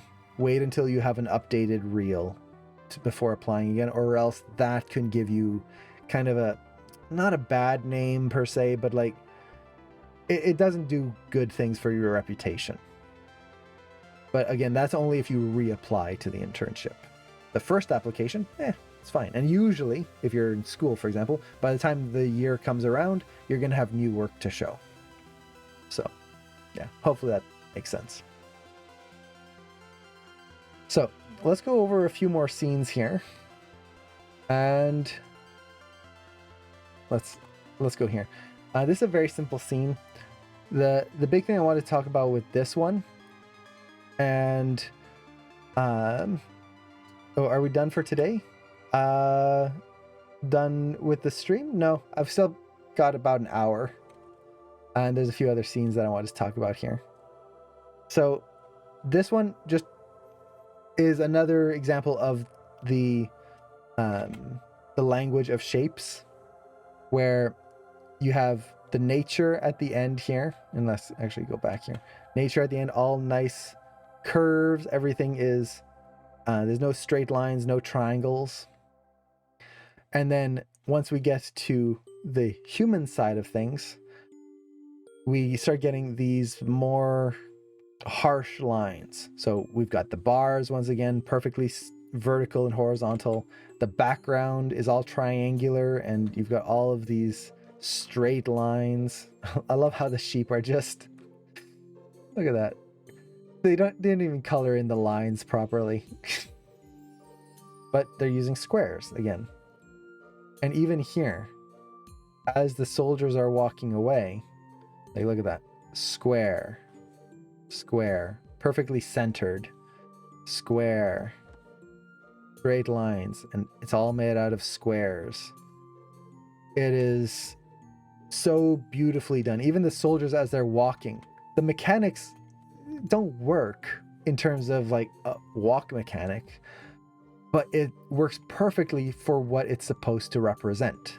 And that's the beauty of animation, is as much as we learn all these body mechanics, all of these other things, once you learn all that, you can literally throw it out the window and go for representation. What do you want this animation to mean? And in this case, it's the stiffness, the rigidity of, I guess you could say, society, compared to the flowing and free shapes of nature. Like, look at that. Everything is flowing. Even the hillsides up into the forest are softer. So look at that poor horse. The square horse. So just a quick thing. We're not going to really talk too much about animation stuff on this shot, but I just really loved how they show that stark contrast. And this beautiful split of the daughter going one way, the father going the other, and split right down the middle with this line of people. Now, one thing I did like about this is his animation here. One thing to keep in mind when you're animating, and I found this helpful for me when I'm focusing on just trying to make motions appealing, is as you're animating, think of the way any element of the scene can move in an interesting way. What do I mean by that? So as we move our characters, there are we can look at all the different elements, and it's very easy to become lost in the body mechanics of it all. How does a character move? What do I have to do? I have to move the spine, I have to move the shoulder, I have to tilt the head. Oh no, what do I do with the neck? What angle do I have to go with? And all the curves, the rotate X, Y, Z, the translates, the extra attributes. It's so easy to become lost in the mess that can be animation. So as you're looking at your shot, something that can be useful to look at is one element, one part of the scene, and how does that feel? And this kind of is a bigger topic. It comes into tracking your arcs, looking at your spacing, all of that stuff. But try to simplify things into one element. So, for example, with this character, as he's talking, watch his nose. He's got this really nice movement to his body right here. But see how his nose, if you just watch that, his nose is appealing? It just moves in a really interesting way. If ever I'm stuck trying to make a shot more appealing, I will just track certain elements. So for example, let's just track the nose here.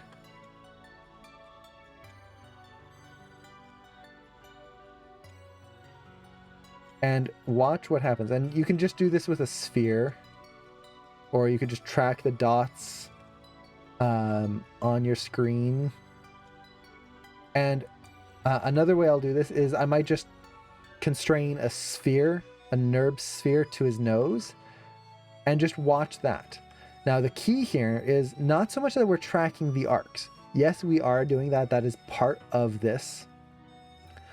But the bigger element here is that we are trying to get a feeling for this. And that is playing it at speed and watching the animation of the nose. So not the just tracking the arc, but specifically the feeling of it.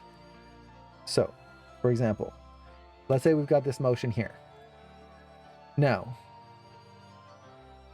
as we go through, let me put that in there. Let's actually watch this, but we're going to turn off everything other than the drawings. So we'll only see this. Now, if we look at that, see how that looks interesting? When we play that just on its own, there's that nice little anticipation. It bounces off the ground very fast, and then you get a little hang time, and then it swoops in. That looks interesting. So if I'm having trouble, let's say the arc of the head and whatnot, sure, tracking your arcs, all of that stuff is great. But on top of that, when we're looking at our spacing, it's not just about making our spacing nice. It's getting the feeling in that moment, in that thing that we're tracking. So another way you can do this is, like I said, constrain a sphere to the nose or to the finger, to whatever it is that you want to make improvements on, maybe the neck, and play it and see how it feels as it moves. Does it look interesting? Do you have interesting hang time? Is it fun to watch this ball just kind of bounce off the ground and move? If so, yay. If not, how can you make it interesting? So, like I said, it is essentially just tracking your arcs, pushing your spacing, but a common misconception I see is that a lot of times people will just see an arc and go, okay, let's just, okay, push the spacing, okay, maybe a little hold here, okay, done. Well, it looks good, but does it feel good? For example, right here to there, that's going to be even. It looks good on paper or on screen here, but if I was to play through this ease out here is not interesting, and this moment right here is going to feel linear. It's just going to be boring. So, play through it. Play through that spacing. Hopefully that makes sense. I know it's kind of weird to think about at times, but it's really going to make your shots go up to another level in terms of appeal. If not just the motion looks good, but the individual elements feel like they move in an interesting way. We talked a lot about this on the Hilda analysis. So, something to watch out for. Now, this player is Keyframe MP. It's a great player. This is Keyframe Pro, actually, the Pro version. That lets you draw, and it plays through animations very well. The free version doesn't let you draw, but it does let you play through very nicely and frame through. So those are the links. There's 2 paid versions. There's the pro version, which is this one, and then a middle one. Don't get the middle one. If you're going to pay for it, go for the pro. The features that you get with it are way better than what you get with the middle one, and it's not that much more expensive, so it's worth it just to go straight to the pro. So with that, let's actually go into the next shot, and this is a little bit of a longer shot, but I just absolutely love it for a lot of different reasons. So we'll play through this, and what I really want you to focus on is, with all of this complex motion that's about to be happening, similar to what we were talking about before of watching the simple shapes, even though you've got characters running and a lot of motion, pay attention to the simple forms, the simple changes that are happening to the shapes. For example, the head as a bouncing ball, the hands, what's happening with the spacing of the hands. If you break them down, they're actually not that complex. Now, with that said, does it make it easy? No, it's still an insanely complex shot. But what makes it appealing is that every element moves in an interesting way. They're taking all of the mechanics and the principles that we learn and applying them to a whole other level and making everything super appealing. So, I love this little hold right here, and then the multiples. She just pops into this pose, her arms and upper body stay perfectly still, and you just get the legs kicking. Now, when we play it at speed, watch the legs. There's a lot of motion there, just kicking around. Once again, let's break it down.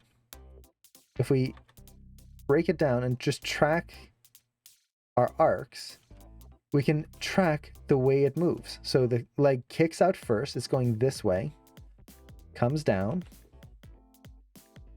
comes through. I'm just tracking the heel, up, down. Oh, and dang it. I always forget I have to turn off. Let's get rid of that. So one feature that I really love about this, except I keep forgetting about it until I draw too much, is there's this button right here, the S, that will save your drawing so that it only draws on that one frame. So you'll only get drawings on one frame. What that means is all of the arcs that I was drawing out, I won't be able to onion skin them. So we're just tracking the arcs here.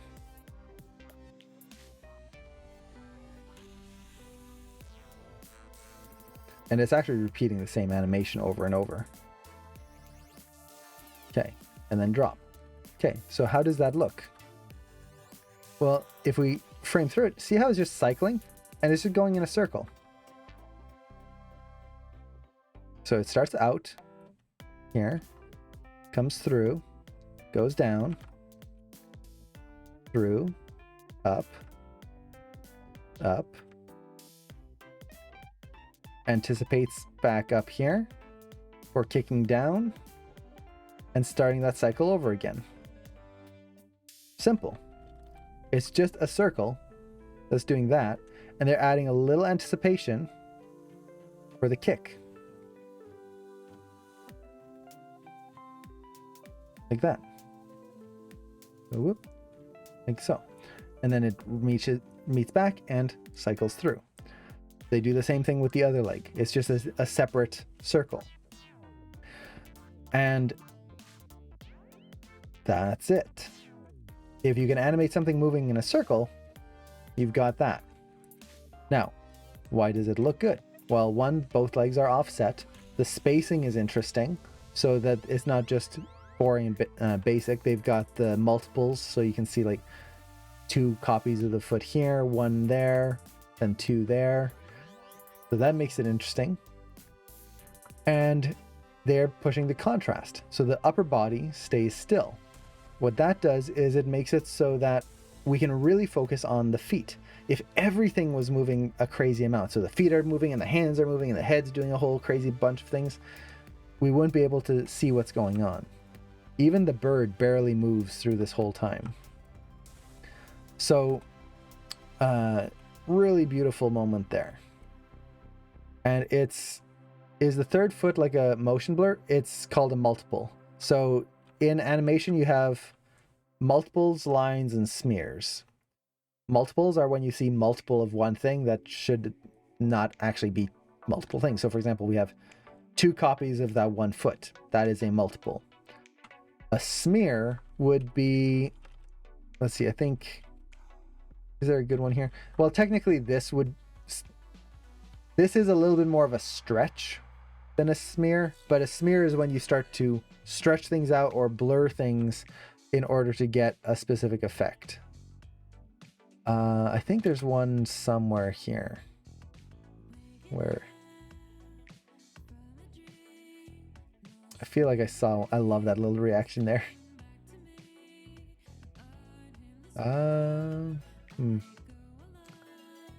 So smear is just like pushing the drawing and like smearing it out. It's almost like motion blur. It's almost doing that. And then lines are, let's say she's about to kick out. You would draw just lines coming through like that.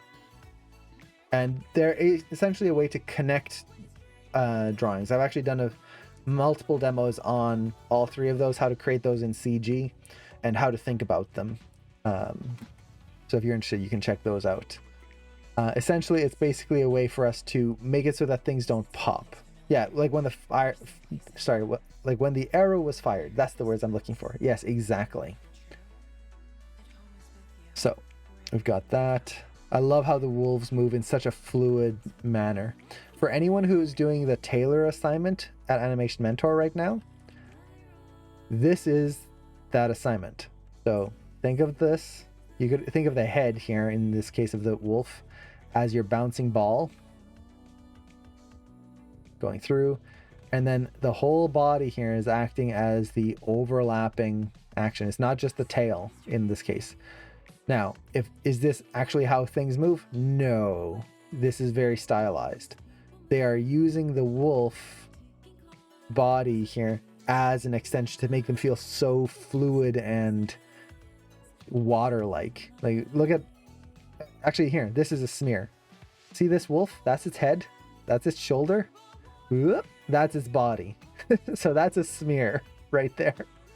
And then look at that poor wolf. It's all stretched out. So that's a good example.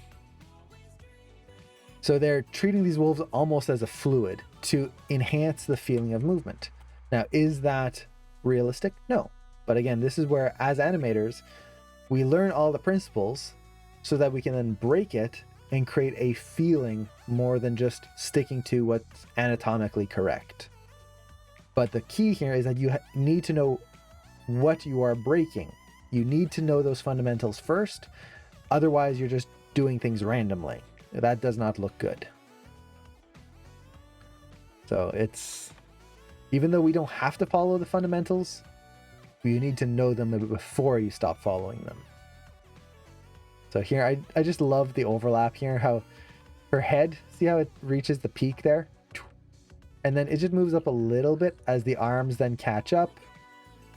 And then we've got the head starting to come down as the arms still go up. And then that nice reach. Nice offset there. And this reaction here, I just love it. I don't know what it is about it. Right there. I think it's just the contrast more than anything. So you're going from this kind of relaxed state. You've got 1 frame of anticipation with a nice head tilt going in the opposite direction. And again, contrasting action. Head's coming down and tilting. Arms are coming up. So you get a nice squash feeling. And then in 1 frame. So you get 1, 2. Oop, it's 1 frame. And if you play it at speed, you don't even really see that 1 frame. So let's play it back. So, oop, You don't see it, but you feel it. This is where really pushing your timing can be amazing. And then we go straight into pop right there. Nice straight. The head is stretched ever so slightly. The eye, look how small it gets. And here we get some multiples. So you can actually see on this frame, 1, 2, 3, 1, 2, 3 of the pupil. And the other thing I like is the vibration in the arms. Close, out, close, out. And then settling in. So this is a 2D thing that we can do in 3D, but honestly I don't see people do it nearly as much in 3D as this shaking effect. It's really nice. I just love that. It's so sharp and fast. So good. And then I love how when she lands, you really feel that weight. So she lands here. This is, I would say, the contact pose here. Let's kind of track her hips. And her hips don't just go screen left here and then land and automatically go screen right, which she's about to do right here. When she lands, she takes the weight first. The hips go this way as her body tilts forward. That's anatomically correct. So this is where learning your anatomy helps. She lands, takes the weight, and then starts to ease back this way. So we've got that. It goes over, out, and then back. This is a mix of something that's totally unrealistic, like this motion here. That's a cartoon motion. It's not real physics. There's no way we would be able to do that really in a...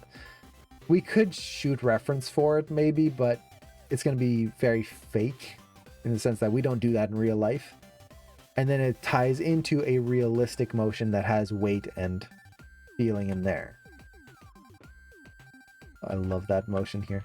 So similar to what we were talking about before, making simple things look interesting. As she's coming down here, if you just watch that angle of the head and the way it moves through the scene, just so interesting. The spacing of it, how it moves fast here. You get that hang time. Think of a bouncing ball. A hang time in the turn before suddenly it goes really fast. So right here. You get a nice big pop forward and then an anticipation before lunging forward here, filling the screen. Now, this is a little off topic, but I'm going to mention it here just because. And hey, Animouth, hey, thank you so much for the sub. Might have to check the Wolfwalkers after this. Yes. Okay, tangent here. All of you, watch the Wolfwalkers after this. Just get the trial subscription to Apple TV Plus and watch this. It is so underrated because it's on Apple TV Plus. Not many people have actually seen this film. It is worth it. Like, so far, all what I've shown here is like the first little bit of the film. There's so much that gets covered in this film. It is amazing. Watch it. Do yourself the favor.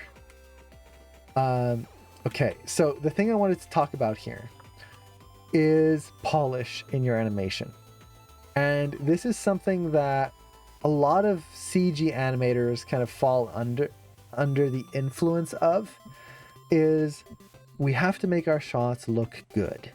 We have to render them. We have to light them. We have to do all of these things to make them pretty. We have to add cloth simulation. We have to do all of this stuff. No, you don't. Because honestly, good animation is going to look good regardless. Now, this shot, or this whole film is beautifully done. It's beautifully colored. It's so painterly and everything. But one thing that you might not notice at first glance is the characters are not cleaned up. And what I mean by that is that they animated these characters in 2D and they didn't clean the lines. If you look at it here, you can actually see the line of her head under the hair. This is what the artist would draw before adding all the hair on top. You can see there's this line of the body here that got erased and then placed back. The wolves, you can see the lines of, for example, the jaw before they add the hair on the cheek. Right here, you can see that headline again. Look at, you can see all the sketch lines of the wolf right here. You can even see the circle that they used for the base of the head before they added the nose. This is not cleaned up. Does that matter? No, because as we're watching this, are you paying attention to those? Or are you paying attention to the overall motion, the feeling of it? Even here. Once again, we can see that hairline right there. Look at the sketchiness of those lines here. It doesn't need to be cleaned up. As animators, as long as your animation looks good, it's the only thing that matters. Now, with that said, we don't want to put a shot that's just all gray and you can't see anything. You want to use color or lighting in a sense that you can see things. That's about the extent that we need. But that's really just adding some slightly different materials so the colors look interesting and making sure that it's not like all black or like all just blown out white. Other than that, your animation will speak for itself. So don't feel like you need to render your shot, that you need to be able to do all of these things. No. If a feature film can get away with having sketch lines throughout, your own personal demo reel does not need to be rendered. Like, look at this. We can see her hair, her head line right there. So kind of a little off topic there in terms of the animation, but it is something that's very important to keep in mind. So let's see what other thing. I love how as they're moving here, it's just her kind of leading this whole group, and it's almost like an extension of her hair. But does Blender have something like Play Blast? Well, what I mean by Play Blast is just a term that we use in the industry. Like Blender doesn't have play blasting per se. It's, you don't have to do a full render. You don't have to get everything perfect. You don't have to get the subsurface scattering on the skin. You don't have to get hair simulation. You don't have to get like all of that. Just like whatever you see in the viewport, getting a good video version of that is all you need. You don't need any of the extra cool little effects and full rendering where every frame takes like a minute or 2 minutes or 10 minutes to render out. No, none of that. You just, whatever button it is in your animation program that will create an animated or a movie out of what you see in the viewport, that literally should take only like a minute to do the whole shot. That's all you need. That's it. I love this reversal in the curve. So look at that, pushing that line of action really nice and strong right through there. And as soon as she gets pulled, you see the cape, how it's always S curves as she's running, S, S, S. So this is another example. If you're doing a squirrel assignment, same thing here. This is it. Now as it bites down, straight, the cape leads. We get a nice straight line here and then the slightly curved on the other side. And we get this one little frame of kind of realization before suddenly she gets pulled back. Her body, instead of just going straight into the reversal, they've got the stretch here. And then her body is being pulled into her hips. So her body's actually shrinking. Look at the length from neck to hip here. See how it's shortening? And then here it's very short. And then whoop, that's what then pulls back.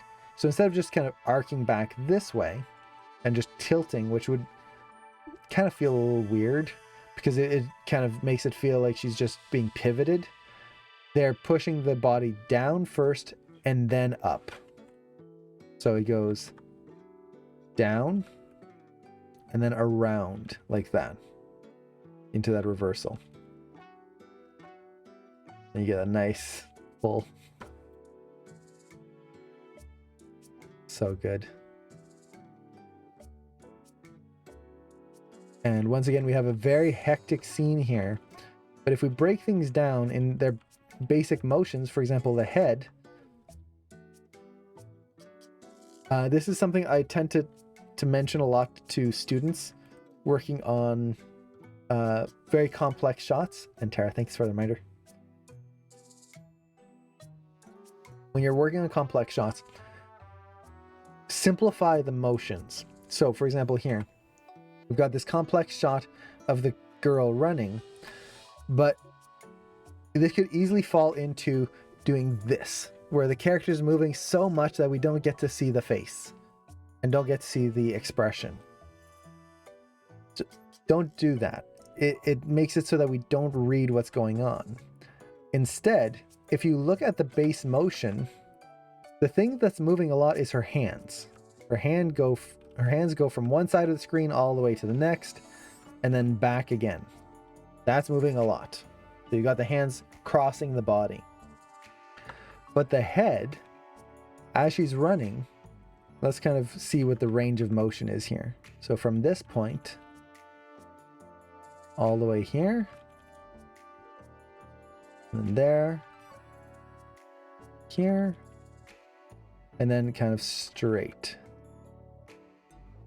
So if we look at this, the range of motion in the head isn't huge, and it doesn't repeat. So this is actually, since we're talking about a lot of kind of the basics of animation, we were talking about the Taylor assignment, all of those. This falls into the pendulum assignment. It's an offshoot of it. So she's running and she gets knocked over to the side. There's an outside force that's pushing her over.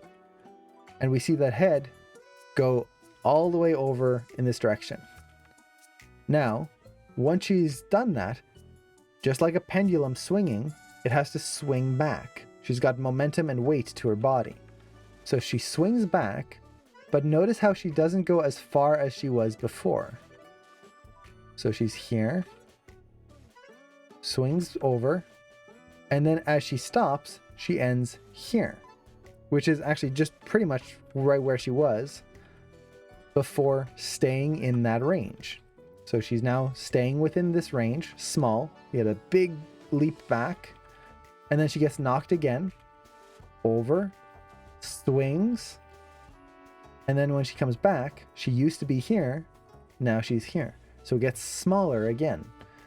That initial knockback is the big energy that goes through, and then she doesn't just, for example, let's say you're starting here, an outside force pushes the character through, pushes them all the way over here. They don't just end up back here. And then another outside force goes through and pushes them there again, and they end up here. That would be boring. It's just bounce, zigzag all the way through. Not interesting. So you have an outside force, the character gets pushed. When they come back, they come in a little less. Then the outside force on the next one actually pushes out this way, which creates an anticipation, knocks the character over, and then they come back into the center here. So see how this feels a little bit more interesting when you start pathing that out versus the zigzag that we had before. It's a pendulum. So like a pendulum swings, it'll go in one direction. As it comes back, a little less, back a little less, back a little less. So it's not just that boring, even zigzag. And then as she's running, she doesn't really move that much until, again, there's an outside force that pushes her.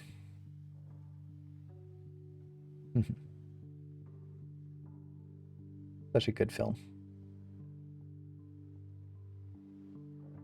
And this one, I just love the motion of her head. If you just tracked it as a circle, it would be so fun to watch, just that circle moving through the screen. I definitely watched this film in the morning. Nice. You're not going to be disappointed. It is so good. I love this moment here where she skids to a halt. You got that beautiful line of action here. Getting through. And then that nice reversal. or not, sorry, not a reversal. Her head is reversing, but her body kind of stays in that same line as she's coming to a stop. And then we get the slight reversal here. Yeah, right there. Before, or sorry, it's more of an S curve. Whoop. Before pushing off again. And then going into that nice straight.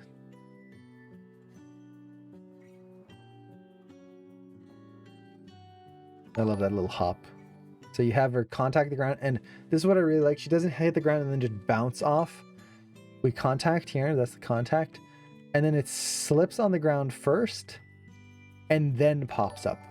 This creates that little like skipping effect. If she had touched the ground and then bounced off right away, it would make her feel like too much of a bouncing ball. And then we get the skid again and then another push off. Like this whole time she doesn't touch the ground with that foot until she starts the run. She's just doing all of this on that one foot, and then here's finally the second contact.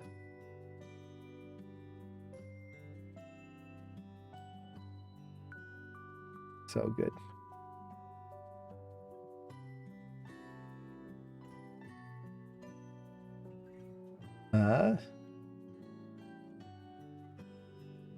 Yeah. I think with that, let's see, we've got 15 minutes left before I have to get going. Let's see, should I show one more scene? Or should we move on? Maybe answer a few last minute questions.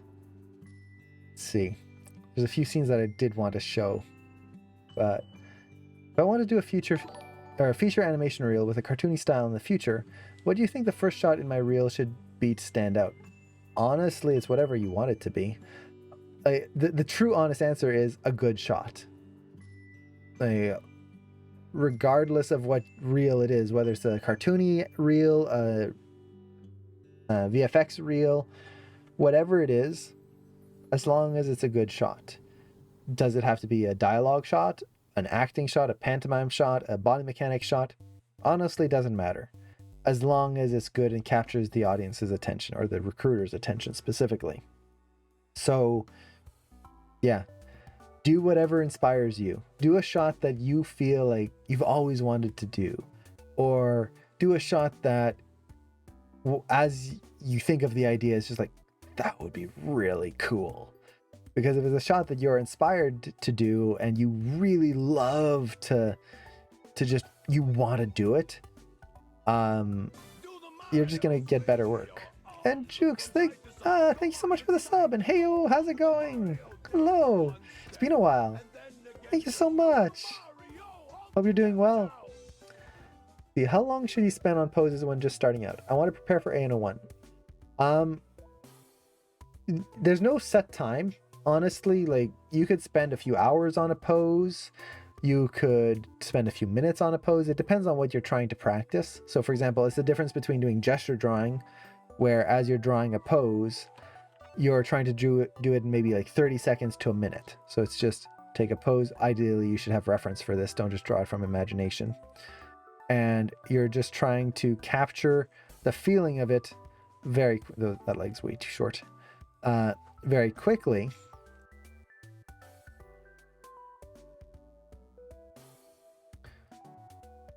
Versus something that's more anatomical drawing, where you're going to take a little bit more time, think about how things connect. You can do the same thing in CG. So for example, I want to make sure I get the trapezius here, deltoid. Think of where the ribs would be.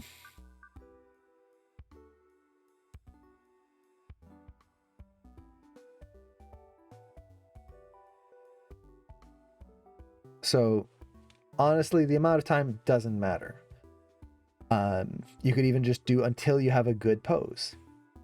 More so than the time that you take per pose, I would say it's the quantity that you do. So for example, if you do 1 or 2 poses, regardless of how much time it took, you're not going to learn as much as if you do 10 poses or 20 poses or 30 poses. Do as many poses as you can. Now, as you're doing them, the other thing that's very important, this goes for everyone, regardless of what you're animating, whether you're drawing in 2D, whether you're sculpting, whether you're animating, the big thing that you need to do in order to improve at any of it is you need to be actively learning. So what that means is you need to be thinking through as you're drawing. If you are drawing something, so let's say I'm going to draw a character and I'm drawing and, oh, I wonder what's happening on Discord. Oh, okay. Ooh, what's on YouTube over here? Okay, keep drawing. Okay, draw again. Oh, I should check my phone. Okay, keep going. And then, okay, I did one. Now let's do another one. Oh, well, what's on Facebook now? And oh, what's on Twitter? What have I retained in that whole time that I was drawing? And maybe my drawings turned out decently. Maybe they didn't, who knows? But what did I retain? What went through my brain? Nothing. I was literally thinking of every other thing on my computer. Instead, you want to be actively learning. That means that as you're drawing, or as you're posing, as you're doing whatever, you need to be thinking of why you're doing it, what could be improved. Ask yourself questions. So for example, okay, I'm going to draw the rib cage. Okay, what angle do I want? Do I want them to be angled down like this? If I angle them down, where does the back of the rib cage go? Okay, it's going to be rounder like that. Where does the neck follow? Well, if my perspective is kind of this way, that means the neck's going to sit up on top here, and we're going to see a little bit of this angle right there.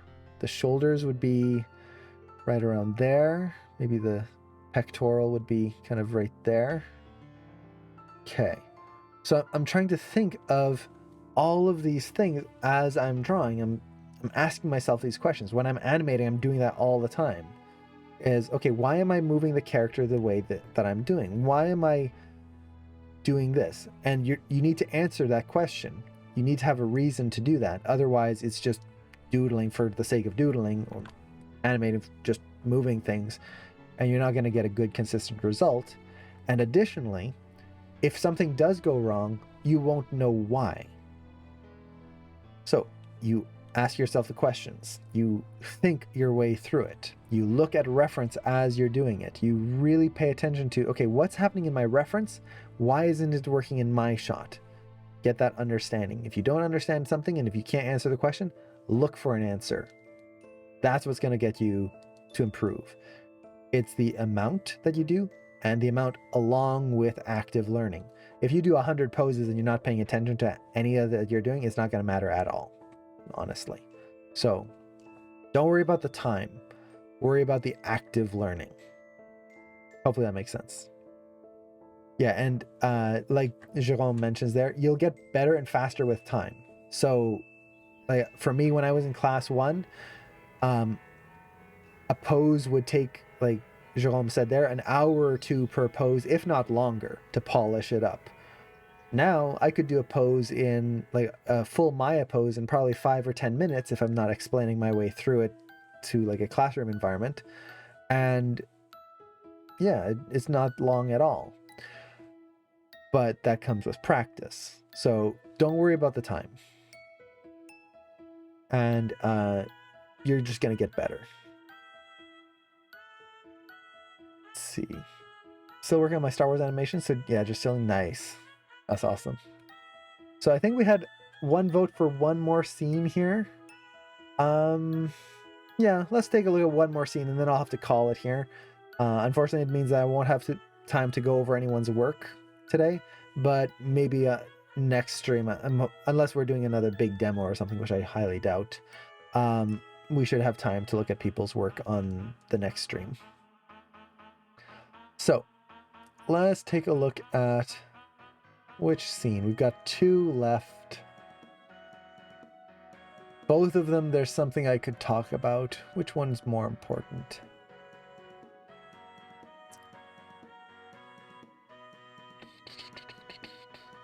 Let's do this one because there's a specific scene I really love about this. The whole Pixar collection analysis next stream. Yes, we'll do every Pixar film along with a Pixar popcorn shorts. So let's take a look at this. Now, what I love about this, oddly enough, the animation, of course, is gorgeous and everything, but it's just the transition. Look at that. Isn't that beautiful? This makes me think of like old, like 80s cartoons, like the Flight of Dragons, or like that, I don't know, that type of era. I don't know what it is about it. Like, it's a simple effect, honestly. It's just layers and with a transitional wipe. So you have the full layer with color, the sketch layer underneath, and then the paper texture under that. And you're just wiping. It's a simple effect. But it just looks so good, and it gives such a beautiful, like, storytelling element. And it's a type of thing that you can't really do in any other medium, which is what I really like. Like with live action, you can't do a wipe like that, because what would you take away? Some of the color correcting, maybe some of the like effects over top of the live action. You could take away, like, if there's a fake background there on a green screen, you could do that, but that would take away from the realism of it. Here, we're not losing the fact that this is actually a forest and a city. We're just losing the color. You could go grayscale, but again, that's just removing a color versus showing what's underneath. And with CG, it's similar. You could show like the Playblast version, the unrendered version, but even then it's not going to be quite the same as what you get here with 2D. This is an effect that really just works for 2D and that painterly style. And I love that they used it. So let's hit play here. So there's a lot of beautiful elements in this. The composition is gorgeous. The cinematography is great. I love the motion of the characters. Like, that little motion of her head, how it was just so interesting to look at. The contrast in her characters, how her hair is square versus this rounder hair here. Now, this is actually a good element to think of here. I see a lot of students struggle with silhouette when they are first learning to animate.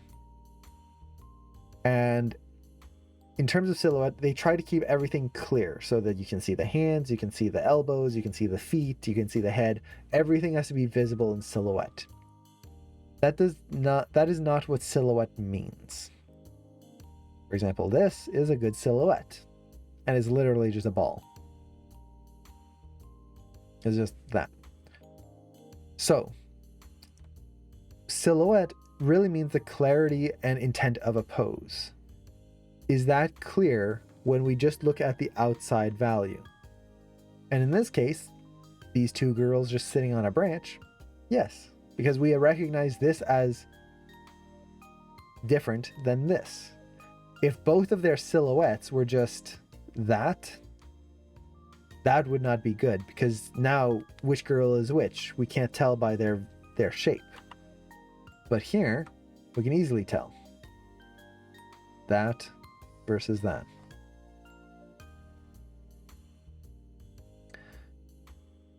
So just keep that in mind. Now, what I really wanted to show with this shot here is, again, right back to what we were talking about at the beginning, working within a pose. As characters are moving through their shots, as characters are acting, you don't have to have a character moving all the time where they are just shifting around and bouncing around. You can have a character just sit and do nothing. Now, the key here is that as they're sitting, they should still live. They shouldn't just freeze in place and be totally frozen on screen and not move at all as if they're not breathing. There should be little details that you can put in. It doesn't mean that they're, again, wiggling around like crazy, but just, I love that release of tension right there. So well animated. But letting the characters sit still. And if you watch the girl on the right, pay attention to what moves the most. It's her head that's kind of doing a lot of the looking and moving. You get a little bit in the upper body because, well, it's sympathetic motion to the head. And she'll just move her hands a little bit until we have the big pose changes, so when she gave the flower. But even here, she just kind of leaned forward and then back. That's it. I love that. It's tilt of the head. So good. So characters don't have to move much. Now, I included this scene here, even though it doesn't have to do with the whole talking thing. Again, the language of shapes. Actually, let's end that with that. So let's actually go just a little bit. We'll watch this again. So pay attention again. We'll focus on the girl on the right. Pay attention to her movement. How, as she goes through the scene, she changes her pose here, and then she stays in it. She's staying. She leans forward, but her pose hasn't changed until she raises her arm to catch the bird.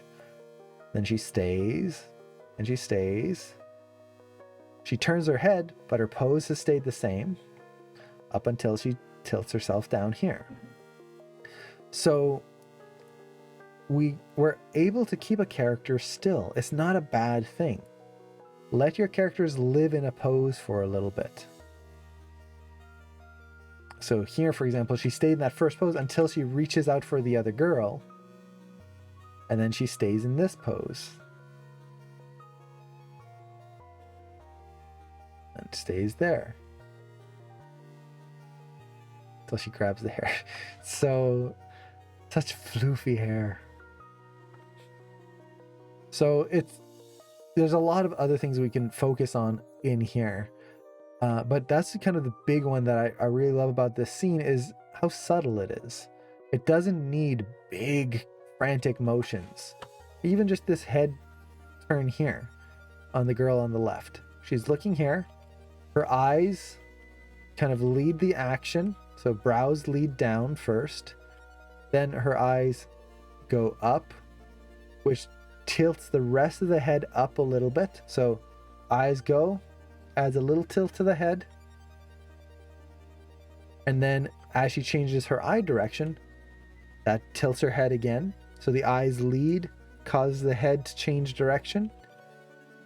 And then she stays in that pose for a little bit until she has another reaction. And it's just a little bounce. It's just a little yip. Bounce in there before she keeps moving forward. And we get that until she holds again. And again, a hold.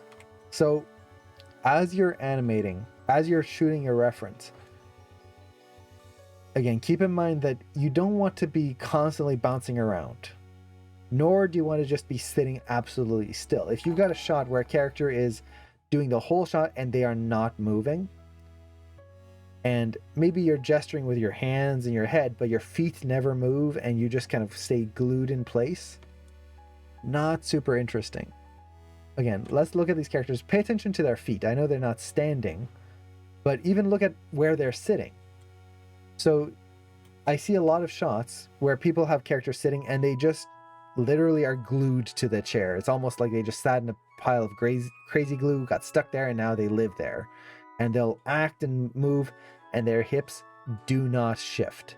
Their hips are stuck there. End of story. Look at their hips and the way they move, and their feet, the way their feet move. They kick around.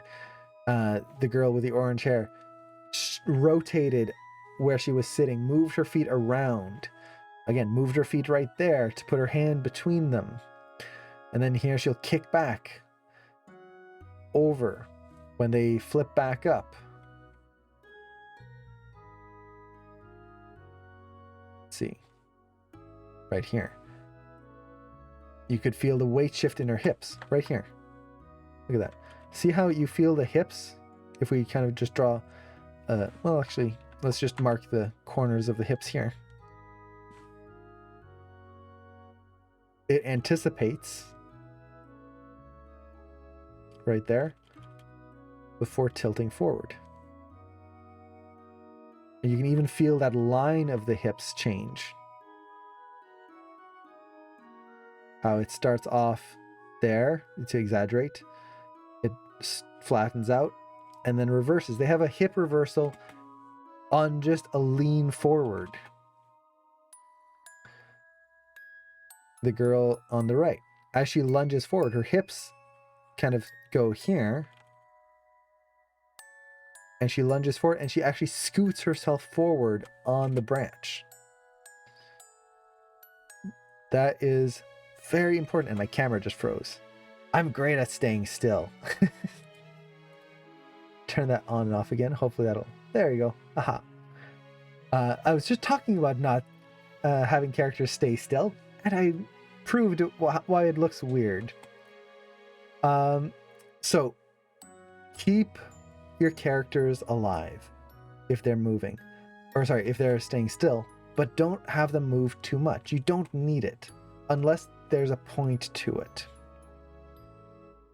It's so well animated. I love the release of hair here.